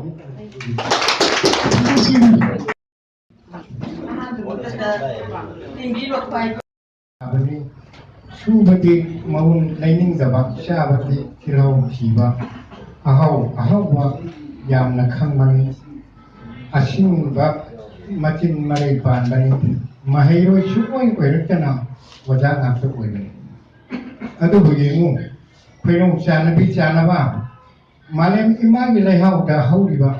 ꯂꯥꯏꯅꯤꯡꯊꯧ ꯏꯄꯥꯒꯤ ꯊꯧꯗꯥ ꯏꯟꯅ ꯄꯥꯟꯂꯤꯕ ꯄꯥꯝꯕꯤ ꯍꯩꯔꯥꯡ ꯂꯩꯔꯥꯡ ꯄꯨꯝꯕꯅ मागी मथौदा उठ्लिबा कयादा पुकनिंग नंगोलिबा हैपालगी हैनम होंगदरी लायांगी लाइनम मानरी सिनौ लसिंगी मपान मथु होंगदिदो खैनौ चानबा चानबी सिमु सिदबना सेंबिखिबा थवाई पानबा लखा कोटी साङा तुमिक कांग उचेक जवा लेहाउ सिगे चानना सत्तिबा मपुगी कोलो होंगलिबा खंजेल होंगदिदो होंगबलेतरी हेना दुनुसिरी पाथा तरुकी खुंचता तंथा चाना थोइने हेना नुसिरी इंगजि खैनौ सिंग चानबी चानबा अहिमी था थवन मिसा फजबा चिंदोन लान पाइबा लेखिन मपै नाकेन थागी उना केनबा यनिंग थादा यनिंग चोंबा नोंजु थागी नोंजु कालेन थागी नुसागी मैसा निथम थागी निथमबा पाथागी खुंचत कायगरी होंगरी अदुबुने चानबी चानबा नमु ताइबुं ओइबा मेओइदे होंमन्नसु होंगिदो मिरम लाइनिंग मखल मथेल मथलता सिजनबा फोर का पचाबुगु मना थादो मीना लौ माक्षा मथलता मुचे किनबा होंगली पुंहो असी हेरों परेंगुम पाली मिरम लाइनिंगदा मसाना मसाबु कथोतुना मीना लाइनिंगदा थवाइता नवार कितया अंगांगबुम ngaली पाली पुनिंग वखल छोरोम जरी चफु यान मिरांग थुदनबा लमी संपोट लोइनदी मपारी ममोम तमिंग ngamnaba yatpa kokta awda pegra kutta sade nanganda lasing pri maite yong ngabong khawon ayuk yenda angan bata hai hai aratiti sheisha ipa lawni yalu he yan che ipu lawni yalu he yan che phadeda chanabi chanaba khoino khoi maite kaulen achau babo tha potpu kandak ilithang langon yan are titi hai hai hoi te pak lalu choi haru te mai phu malem lekan to seroi lechung hangbu singui bungo rodam nakum undam lo khale lokari ba pa lawni yalu he yan che jinjak mi pat tang dana ba tipu gi lawni yalu he yan che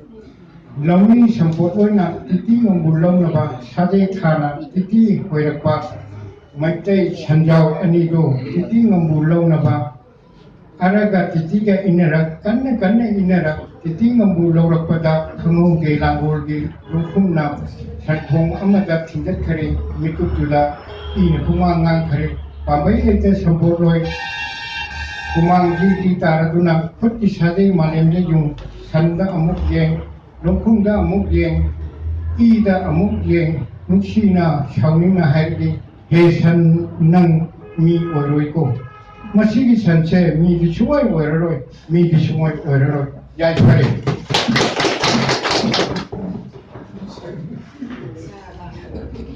다가자리 랭칭비라치 적자차분 고등바 성판 Pandit Suba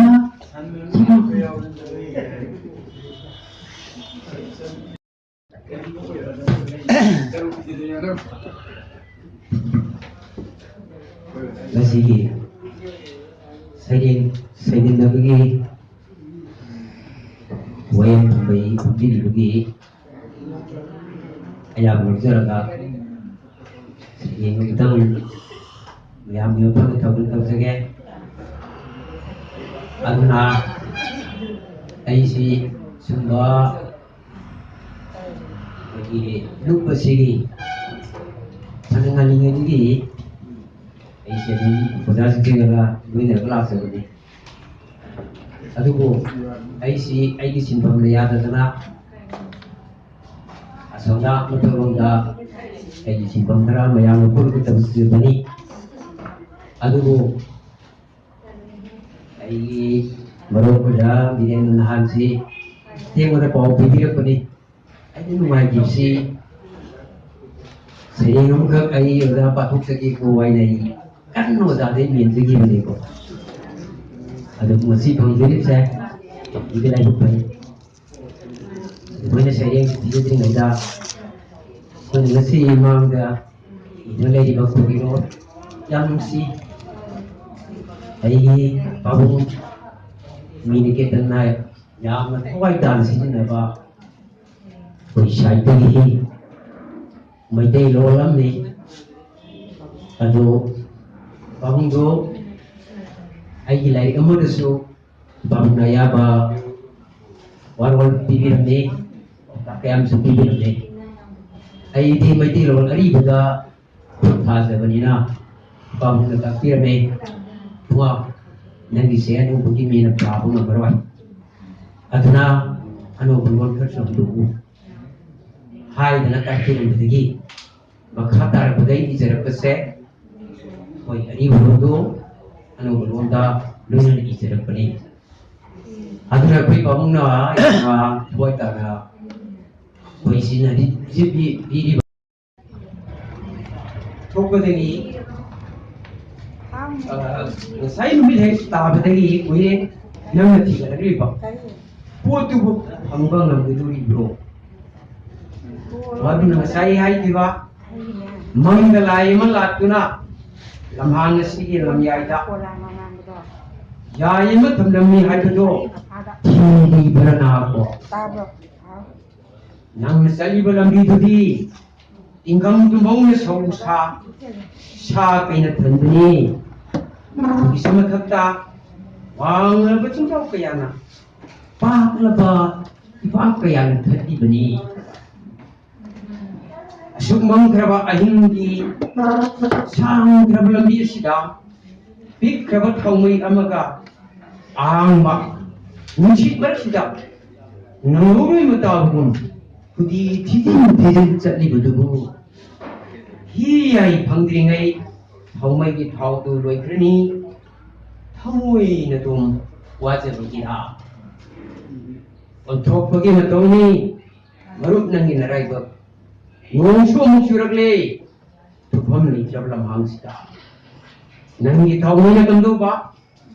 theng na ba ing ni ngong chu phonda ni di nunga na tum na krabani nang di chum da sa da ma kai thi po tu phang na ba iya ilan thum hai sidi Quran nu buge lomli bani Quran citin thallaba amam lamhang sida napang kana ayok tena tik khabat thawmai amaga diri bodo mangi yai phangoi khangu taraina narai bhangatam drakti ai makta humuru nanggo mukte yumune aying di tang hai sendringai thawmai ki thaw tu loi le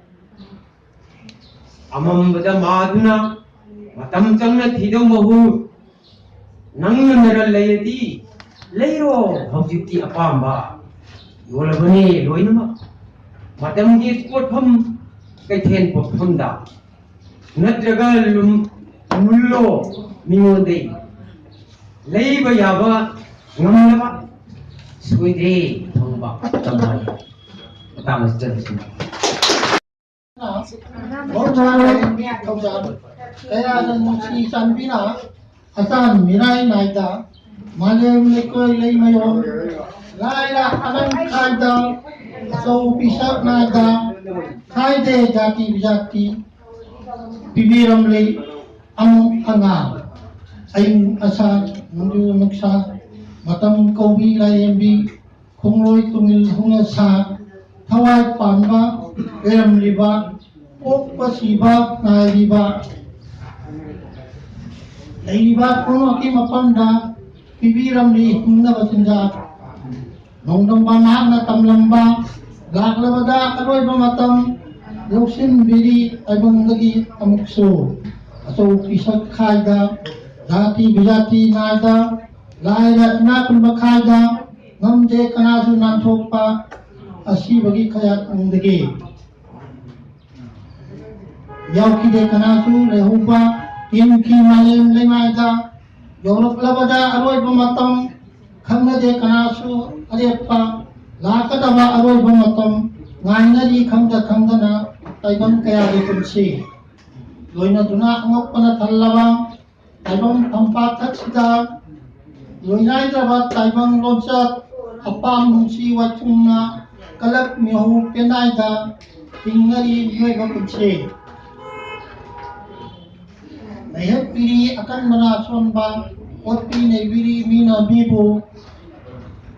ꯁꯤꯜꯂꯤ ꯃꯥꯡꯂꯕ ꯑꯔꯥꯟꯕ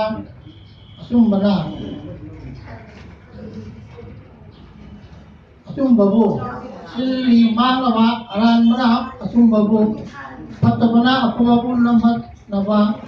ꯑꯐ ꯐꯠꯇ ꯈꯪꯅꯗ ꯊꯛꯁꯤ ꯈꯥꯛꯁꯤ ꯂꯩꯅꯗ ꯈꯪꯅꯗ ꯍꯧꯅ ꯂꯣꯟꯆꯠ ꯇꯥꯏꯕꯪ ꯐꯝꯄꯥꯛꯊꯛꯁꯤꯗ ꯍꯤꯡꯕꯒꯤ ꯃꯔꯝ ꯈꯪꯅꯗ ꯄꯨꯟꯁꯤꯒꯤ ꯃꯍꯥꯎ ꯌꯥꯎꯅꯗ ꯃꯪꯂꯩꯕꯥꯛꯇ ꯍꯤꯡꯕꯒꯨꯝ ꯍꯤꯡꯅꯤꯡꯗꯔꯦ ꯇꯥꯏꯕꯪꯗ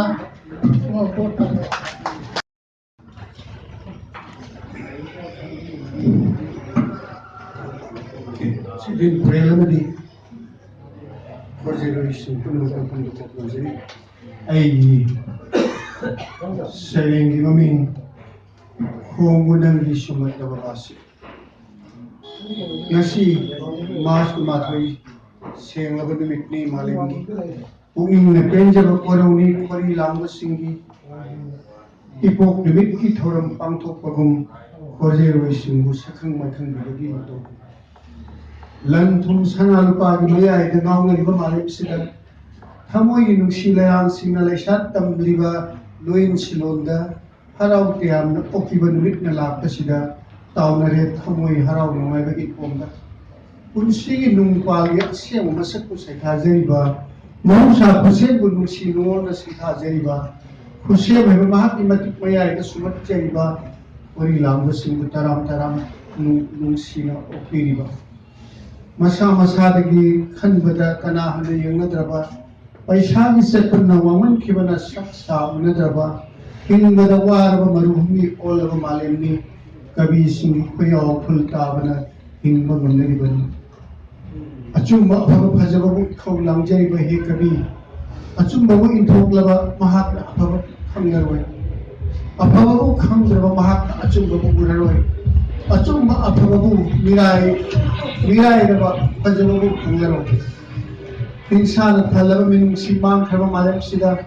kabi nang thi paira pai tu maham khudinga thamoi le kon dagi kelakpa deram paring lenguna mipum khudinga nang samda hukna ba paidana khom kabi nang gi sumat daba basi yengki na bagi mai na mai wa ba su malam se lep kanu nang gi thamoi inghan ba su tahallu achumba afaba fajabagi mayai punwapu kurangje di serengi maming corona bu thagase mitai gaura amaga amana amak walisu thabok thokok mane iman mane siraga lana thoram radu piwai sarayumin satnai yawnai animak satnai tinai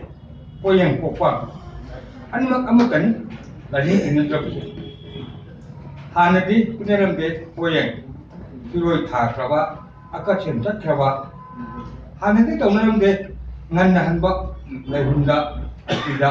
laikana mingeda lana thoram surata ayukto poyang pinerambe adubo hojikti corona la kodagi laihun aki lakuba mitheloi sing lai mana amatang kadam laga mathok kana ki ba magi haina dre kana chu kari chu lan thoram sura nimita ayuk yenda angan badagi lakwa ankiba poyang piram laga haina dre kana chu kari chu asida chunate da hanadi laikire ay imai ba Numit adu lahun lada thorang ai ko na dikham ka hutraba ima ipagi marup mapa lakira naba pau keda pau genderi ꯇꯧꯕꯤꯒꯅꯨ ꯃꯗꯨꯒꯤ ꯋꯥꯔꯧꯕ ꯍꯧꯖꯤꯛꯇꯤ ꯑꯩꯒꯤ ꯏꯄꯥ ꯂꯩꯈꯤꯗ꯭ꯔꯦ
ꯑꯔꯣꯏꯕ ꯊꯧꯔꯝꯒꯤ ꯁꯩꯔꯦꯡ ꯁꯩꯔꯦꯡ ꯑꯩꯈꯣꯏꯒꯤ ꯑꯔꯥꯞꯄ ꯈꯔꯅ ꯇꯉꯥꯏꯐꯗꯅ ꯆꯠꯄꯤꯈ꯭ꯔꯒꯁꯨ ꯏꯔꯝꯗꯝ ꯑꯁꯤꯒꯤ ꯊꯣꯏꯗꯣꯛ ꯍꯦꯟꯗꯣꯛꯅ ꯏꯕꯗ ꯑꯗꯩ ꯁꯥꯍꯤꯇ꯭ꯌꯗ ꯌꯥꯝꯅ ꯄꯨꯛꯅꯤꯡ ꯊꯧꯒꯠꯄꯤꯕ ꯑꯗꯨꯒꯨꯝꯕ ꯑꯏꯕ ꯑꯏꯕꯁꯤꯡ ꯃꯌꯥꯝ ꯍꯧꯖꯤꯛ ꯂꯦꯡꯗꯅ ꯂꯩꯕꯁꯤ ꯌꯥꯝꯅ ꯅꯨꯡꯉꯥꯏꯖꯩ ꯊꯣꯏꯗꯣꯛ ꯍꯦꯟꯗꯣꯛꯅ ꯉꯁꯤꯒꯤ ꯑꯩꯈꯣꯏꯒꯤ ꯁꯩꯗꯦꯟꯅꯕꯗ ꯁꯔꯨꯛ ꯌꯥꯕꯤꯈꯤꯕ ꯃꯤ 30ꯅꯤ ꯁꯤ ꯃꯅꯨꯡꯗ ꯇꯣꯉꯥꯟ ꯇꯣꯉꯥꯟꯕ ꯌꯥꯝ ꯅꯨꯡꯉꯥꯏꯖꯔꯤꯗꯤ ꯇꯣꯉꯥꯟ ꯇꯣꯉꯥꯟꯕ ꯔꯥꯁꯇ ꯍꯥꯏꯗꯤ ꯃꯥꯒꯤ ꯄꯨꯛꯅꯤꯡꯒꯤ ꯏꯊꯤꯟꯁꯦ ꯑꯃꯒ ꯑꯃꯒ ꯃꯥꯟꯅꯕ ꯊꯣꯏꯅ ꯌꯥꯎꯗꯦ ꯁꯤꯡꯒꯥ ꯔꯥꯁꯇ ꯆꯨꯝꯅꯒꯤ ꯀꯔꯨꯅ ꯔꯥꯁꯇ ꯁꯨꯃꯥꯏꯅ ꯃꯥꯒꯤ ꯅꯦꯆꯔꯗ ꯊꯥꯕ ꯀꯩꯗꯧꯕ ꯇꯣꯉꯥꯟ ꯇꯣꯉꯥꯟꯕ ꯁꯨꯝꯕ ꯁꯩꯔꯦꯡꯒꯤ ꯃꯑꯣꯡ ꯌꯥꯝꯅ ꯃꯑꯣꯡ ꯇꯥꯕ ꯁꯩꯔꯦꯡ ꯌꯥꯝꯅ ꯐꯖ ꯐꯖꯕ ꯁꯩꯔꯦꯡ ꯌꯥꯎꯕꯤ ꯊꯣꯏꯗꯣꯛ ꯍꯦꯟꯗꯣꯛꯅ ꯑꯩꯈꯣꯏ ꯁꯤꯒꯨꯝꯕ ꯑꯩꯈꯣꯏꯒꯤ ꯈꯣꯔꯤꯂꯣꯟꯒꯤ ꯑꯩꯈꯣꯏꯒꯤ ꯕ꯭ꯔꯥꯟꯁ ꯑꯁꯦ ꯁꯤꯒꯨꯝꯕ ꯃꯁꯛ ꯅꯥꯏꯕ ꯌꯥꯝꯅ ꯆꯪꯈꯣꯟꯕ ꯁꯩꯔꯦꯡ ꯀꯌꯥ ꯏꯗꯅ ꯑꯩꯈꯣꯏꯒꯤ ꯃꯅꯤꯄꯨꯔꯒꯤ ꯚꯥꯔꯠꯀꯤ ꯑꯣꯏꯕ ꯄ꯭ꯔꯤꯊꯤꯕꯤꯒꯤ ꯑꯣꯏꯕ ꯁꯤꯒꯨꯝꯕ ꯈꯣꯔꯤꯂꯣꯟꯒꯤ ꯐꯨꯔꯨꯞꯇ ꯑꯩꯈꯣꯏꯒꯤꯁꯤ ꯃꯁꯛ ꯅꯥꯏꯕ ꯃꯤꯅ ꯃꯁꯛ ꯈꯪꯕꯤꯕ ꯑꯗꯨꯒꯨꯝꯕ ꯈꯣꯔꯤꯂꯣꯟ ꯃꯁꯥ ꯑꯃ ꯂꯩ ꯍꯥꯏꯕꯁꯦ ꯑꯩꯈꯣꯏ ꯉꯁꯤꯒꯤ ꯁꯥꯍꯤꯇ꯭ꯌꯒꯤ ꯁꯦꯕꯥꯔꯤ ꯑꯣꯏꯕꯤꯔꯤꯕ ꯑꯏꯕ ꯑꯩꯒꯤ ꯄꯨꯝꯅꯃꯛꯀꯤ ꯃꯈꯨꯠꯇ ꯂꯩ ꯍꯥꯏꯕꯁꯤ ꯊꯝꯖꯕ ꯂꯣꯏꯅꯅ ꯉꯁꯤꯒꯤ ꯁꯩꯗꯦꯟꯅꯕꯁꯤꯗ ꯌꯥꯎꯕꯤꯕ ꯄꯨꯝꯅꯃꯛ ꯏꯀꯥꯏ ꯈꯨꯝꯅꯖꯕ ꯂꯣꯏꯅꯅ ꯉꯁꯤꯒꯤ ꯁꯩꯗꯦꯟꯅꯕꯁꯤꯗꯤ ꯃꯇꯥꯡ ꯑꯁ꯭ꯋꯥꯏꯗ ꯁꯨꯝ ꯂꯣꯏꯁꯤꯟꯖꯔꯦ ꯍꯥꯏꯅ ꯃꯌꯥꯝꯅ ꯈꯪꯖꯔꯝꯒꯅꯤ ꯏꯀꯥꯏ ꯈꯨꯝꯅꯕꯗ ꯃꯇꯤꯛ ꯆꯥꯔꯕ ꯑꯁꯤꯒꯤ ꯁꯩꯔꯦꯡ ꯄꯨꯔꯦꯟꯒꯤ ꯋꯥꯁꯦ ꯊꯝꯕꯤꯔꯦ ꯑꯗꯨꯒ ꯂꯣꯏꯅꯅ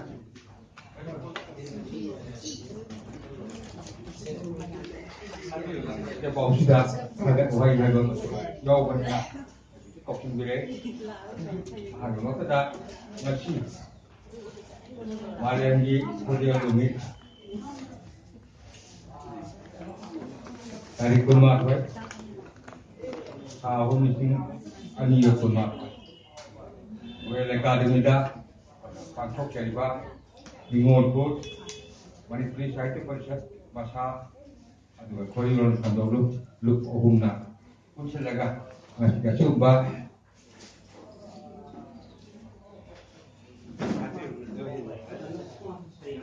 ꯂꯨꯞ ꯑꯍꯨꯝꯅ ꯄꯨꯟꯁꯤꯜꯂꯒ ꯃꯥꯂꯦꯝꯒꯤ ꯈꯣꯔꯤꯂꯣꯟ ꯅꯨꯃꯤꯠ ꯍꯥꯏꯗꯅ ꯄꯥꯡꯊꯣꯛꯄꯗ ꯑꯩꯈꯣꯏꯅ ꯌꯥꯅꯕꯗ ꯈꯣꯔꯤꯂꯣꯟꯒꯤ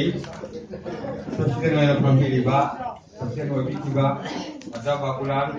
ꯑꯗꯨꯒ ꯂꯣꯏꯅꯅ ꯁꯥꯍꯤꯇ꯭ꯌ ꯄꯔꯤꯁꯠꯀꯤ ꯄ꯭ꯔꯁꯤꯗꯦꯟ ꯑꯣꯏꯅ ꯐꯝꯕꯤꯈꯤꯕ ꯑꯣꯖꯥ ꯔꯥꯖꯦꯟ ꯑꯗꯨꯒ ꯂꯣꯏꯅꯅ ꯅꯤꯡꯉꯣꯜ ꯈꯨꯠꯀꯤ ꯄ꯭ꯔꯁꯤꯗꯦꯟ ꯑꯣꯏꯅ ꯐꯝꯕꯤꯈꯤꯕ ꯈꯨꯟꯗꯣꯡꯕꯨꯡ ꯄꯨꯟꯅꯃꯅꯤ ꯑꯍꯨꯝꯅ ꯄ꯭ꯔꯁꯤꯗꯦꯟꯒꯤ ꯃꯦꯝꯕꯔ ꯄꯤꯈ꯭ꯔꯕ ꯑꯗꯨꯒ ꯂꯣꯏꯅꯅ ꯑꯗꯨꯒꯤ ꯃꯇꯨꯡꯗ ꯈꯥꯏꯈꯣꯝꯒꯤ ꯑꯣꯖꯥ ꯆꯥꯎꯕꯒꯤ ꯂꯥꯏꯔꯤꯛ ꯑꯃꯁꯨ ꯐꯣꯡꯗꯣꯛꯄꯤꯈ꯭ꯔꯕ ꯔꯦꯗꯤꯑꯣ ꯂꯤꯂꯥ ꯀ꯭ꯔꯤꯁꯅ ꯄꯥꯟꯗꯕ ꯁꯛꯈꯪꯅꯕ ꯍꯥꯏꯗꯅ ꯑꯗꯨꯒ ꯂꯣꯏꯅꯅ ꯑꯁꯤꯒꯨꯝꯕ ꯈꯥꯏꯈꯣꯝꯒꯤ ꯑꯣꯖꯥ ꯆꯥꯎꯕꯒꯤ ꯂꯥꯏꯔꯤꯛꯀꯤ ꯃꯔꯝꯗ ꯑꯣꯖꯥ ꯔꯥꯖꯦꯟꯗ꯭ꯔꯅ ꯉꯥꯡꯕꯤꯈꯤ ꯂꯣꯏꯅꯅ ꯑꯁꯤꯒꯨꯝꯕ ꯇꯥꯟꯖꯥꯁꯤꯗ ꯑꯩꯅ ꯃꯀꯣꯛꯇꯒꯤ ꯑꯉꯣꯝ ꯅꯠꯇ꯭ꯔꯒꯁꯨ ꯊꯧꯂꯞ ꯊꯧꯂꯞꯅ ꯂꯥꯛꯄꯤꯈꯤꯕꯁꯤꯡꯗꯣ ꯊꯥꯒꯠꯆꯔꯤ ꯂꯣꯏꯅꯅ ꯉꯁꯤꯒꯤ ꯑꯁꯤꯒꯨꯝꯕ ꯅꯨꯃꯤꯠ ꯑꯁꯤꯗ ꯄꯨꯡ 12:35 ꯍꯧꯒꯅꯤ ꯍꯥꯏꯗꯅ ꯑꯩꯈꯣꯏꯅ ꯆꯦꯄꯥꯎꯗ ꯌꯥꯎꯏ ꯑꯗꯨ ꯑꯩ ꯄꯨꯡ 12:30 ꯃꯃꯥꯡꯗ ꯂꯥꯛꯄ ꯃꯇꯝꯗ ꯑꯩꯅ ꯊꯦꯡꯅꯖꯩ ꯍꯧꯖꯤꯛꯄꯨꯗꯤ ꯍꯟꯈ꯭ꯔꯦ ꯃꯇꯝ ꯆꯥꯅ ꯂꯩꯔꯝꯕ ꯂꯧꯀ꯭ꯔꯥꯛꯐꯝ ꯏꯕꯦꯇꯣꯝꯕꯤ ꯑꯗꯨꯒ ꯑꯣꯖꯥ ꯕꯥꯕꯨꯂꯥꯜ ꯁꯨꯔꯆꯟꯗ꯭ꯔ ꯚꯣꯔꯛ ꯍꯥꯏꯔꯤꯕ ꯃꯤꯑꯣꯏ 3-4 ꯂꯩꯔꯝꯃꯤ ꯑꯗꯨꯅ ꯑꯩꯅ ꯃꯈꯣꯏꯒꯤ ꯃꯇꯝ ꯆꯥꯅ ꯂꯥꯛꯄꯤꯕꯒꯤꯗꯃꯛꯇ ꯑꯩꯒꯤ ꯁꯥꯏꯠꯇꯒꯤ ꯑꯃꯁꯨꯡ ꯑꯩꯈꯣꯏ ꯂꯨꯞꯀꯤ ꯁꯥꯏꯠꯇꯒꯤ ꯑꯩꯈꯣꯏꯅ ꯊꯥꯒꯠꯄ ꯐꯣꯡꯗꯣꯛꯆꯔꯤ ꯑꯗꯨꯒ ꯑꯩꯈꯣꯏ ꯃꯇꯝ ꯆꯥꯅ ꯍꯧꯕꯗꯨꯃꯛꯇꯤ ꯑꯩꯈꯣꯏꯅ ꯂꯩꯔꯤꯕꯁꯦ ꯃꯍꯥꯛꯀꯣꯜꯒꯤ ꯄꯨꯡꯁꯤꯡꯗꯨꯃꯛꯇꯤ ꯑꯩꯈꯣꯏꯅ ꯉꯥꯛꯄ ꯉꯝꯗꯦ ꯃꯔꯝꯗꯤ ꯑꯩꯈꯣꯏꯒꯤ ꯂꯝꯗꯝꯁꯤꯒꯤ ꯈꯔ ꯋꯥꯠꯄ ꯍꯥꯏꯒꯗ꯭ꯔꯥ ꯀꯔꯤ ꯍꯥꯏꯒꯗꯧꯅꯣ ꯃꯤꯅꯤꯠ 30 ꯆꯣꯟꯊꯈꯤ ꯄꯨꯡ 12:35 ꯁ꯭ꯋꯥꯏꯗ ꯍꯧꯈꯤ ꯑꯗꯨꯅꯁꯨ ꯃꯤꯅꯤꯠ 30ꯃꯨꯛ ꯈꯦꯠꯅꯕꯁꯦ ꯑꯩꯗꯤ ꯃꯁꯤ ꯊꯣꯏꯗꯣꯛꯅ ꯀꯥꯏꯅꯗ꯭ꯔꯦ ꯍꯥꯏꯅ ꯑꯩꯈꯣꯏꯅ ꯍꯧꯕꯗ ꯂꯥꯛꯄꯤꯔꯤꯕ ꯃꯤꯑꯣꯏꯁꯤꯡ ꯑꯍꯥꯟꯕ ꯃꯛꯇꯗ ꯊꯥꯒꯠꯆꯕ ꯐꯣꯡꯗꯣꯛꯆꯔꯤ ꯑꯗꯨꯒ ꯂꯣꯏꯅꯅ ꯑꯩꯅ ꯃꯁꯤꯒꯨꯝꯕ ꯐꯪꯁꯟ ꯌꯦꯡꯈꯣꯝ ꯅꯣꯡꯉꯥꯜ ꯗꯤꯁꯀꯣꯚꯔꯤ ꯑꯣꯐ ꯀꯪꯂꯩꯄꯥꯛ ꯃꯍꯥꯛꯁꯨ ꯃꯇꯝ ꯆꯥꯅ ꯑꯩꯈꯣꯏꯅ ꯃꯌꯥꯝ ꯍꯧꯗ꯭ꯔꯤꯉꯩꯗꯒꯤ ꯂꯥꯛꯄꯁꯦ ꯃꯁꯤꯒꯤꯗꯃꯛꯇ ꯗꯤꯁꯀꯣꯚꯔꯤ ꯑꯣꯐ ꯀꯪꯂꯩꯄꯥꯛꯀꯤ ꯌꯦꯡꯈꯣꯝ ꯅꯣꯡꯉꯥꯜꯕꯨ ꯑꯩꯅ ꯊꯥꯒꯠꯆꯕ ꯐꯣꯡꯗꯣꯛꯆꯔꯤ ꯑꯗꯨꯒ ꯂꯣꯏꯅꯅ ꯑꯇꯩ ꯑꯇꯩꯁꯨ ꯃꯊꯪ ꯂꯥꯛꯇꯨꯅ ꯑꯩꯈꯣꯏ ꯈꯣꯔꯤꯂꯣꯟꯒꯤ ꯃꯌꯥꯝ ꯂꯣꯏꯅꯈ꯭ꯔꯕ ꯃꯇꯨꯡꯗ ꯀꯕꯤ 30ꯅ ꯁꯔꯨꯛ ꯌꯥꯗꯅ ꯑꯩꯈꯣꯏ ꯉꯁꯤ ꯈꯣꯔꯤꯂꯣꯟꯒꯤ ꯃꯥꯂꯦꯝꯒꯤ ꯈꯣꯔꯤꯂꯣꯟ ꯅꯨꯃꯤꯠꯁꯤꯗ ꯑꯩꯈꯣꯏꯒꯤ ꯁꯩꯔꯦꯡ ꯁꯩꯗꯤꯟꯅꯈꯤꯕ ꯋꯥꯆꯦꯜꯗ ꯂꯥꯛꯄꯤꯈꯤꯕ ꯀꯕꯤꯁꯤꯡꯕꯨ ꯑꯩꯅ ꯑꯍꯥꯟꯕꯗ ꯀꯕꯤꯁꯤꯡꯕꯨꯁꯨ ꯊꯥꯒꯠꯆꯕ ꯐꯣꯡꯗꯣꯛꯆꯔꯤ ꯑꯗꯨꯒ ꯂꯣꯏꯅꯅ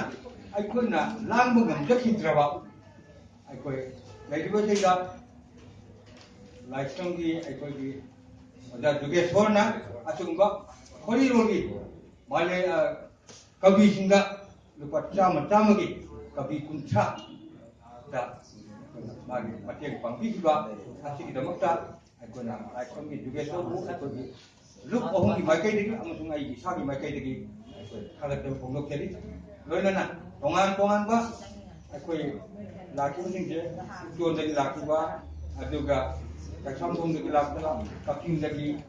ꯑꯗꯒꯤ ꯈꯣꯡꯖꯣꯝꯗꯒꯤ ꯁꯨꯃꯥꯏꯅ ꯑꯃꯣꯛꯇꯒꯤ ꯂꯥꯛꯄꯤꯈꯤꯕ ꯃꯤꯁꯤꯡꯕꯨ ꯑꯩꯅ ꯄꯨꯟꯕ ꯃꯤꯁꯤꯡ ꯑꯗꯨ ꯊꯥꯒꯠꯆꯔꯤ ꯑꯗꯨꯒ ꯂꯣꯏꯅꯅ ꯍꯧꯖꯤꯛ ꯐꯥꯎꯕꯗ ꯈꯣꯔꯤꯂꯣꯟꯁꯤꯒꯤ ꯁꯩꯔꯦꯡ ꯄꯥꯕ ꯂꯣꯏꯔ ꯐꯥꯎꯕꯗ ꯑꯩꯈꯣꯏ ꯂꯩꯕꯤꯔꯤꯕ ꯃꯤꯑꯣꯏꯁꯤꯡꯕꯨ ꯑꯃꯨꯛ ꯍꯟꯅ ꯊꯥꯒꯠꯆꯔꯤ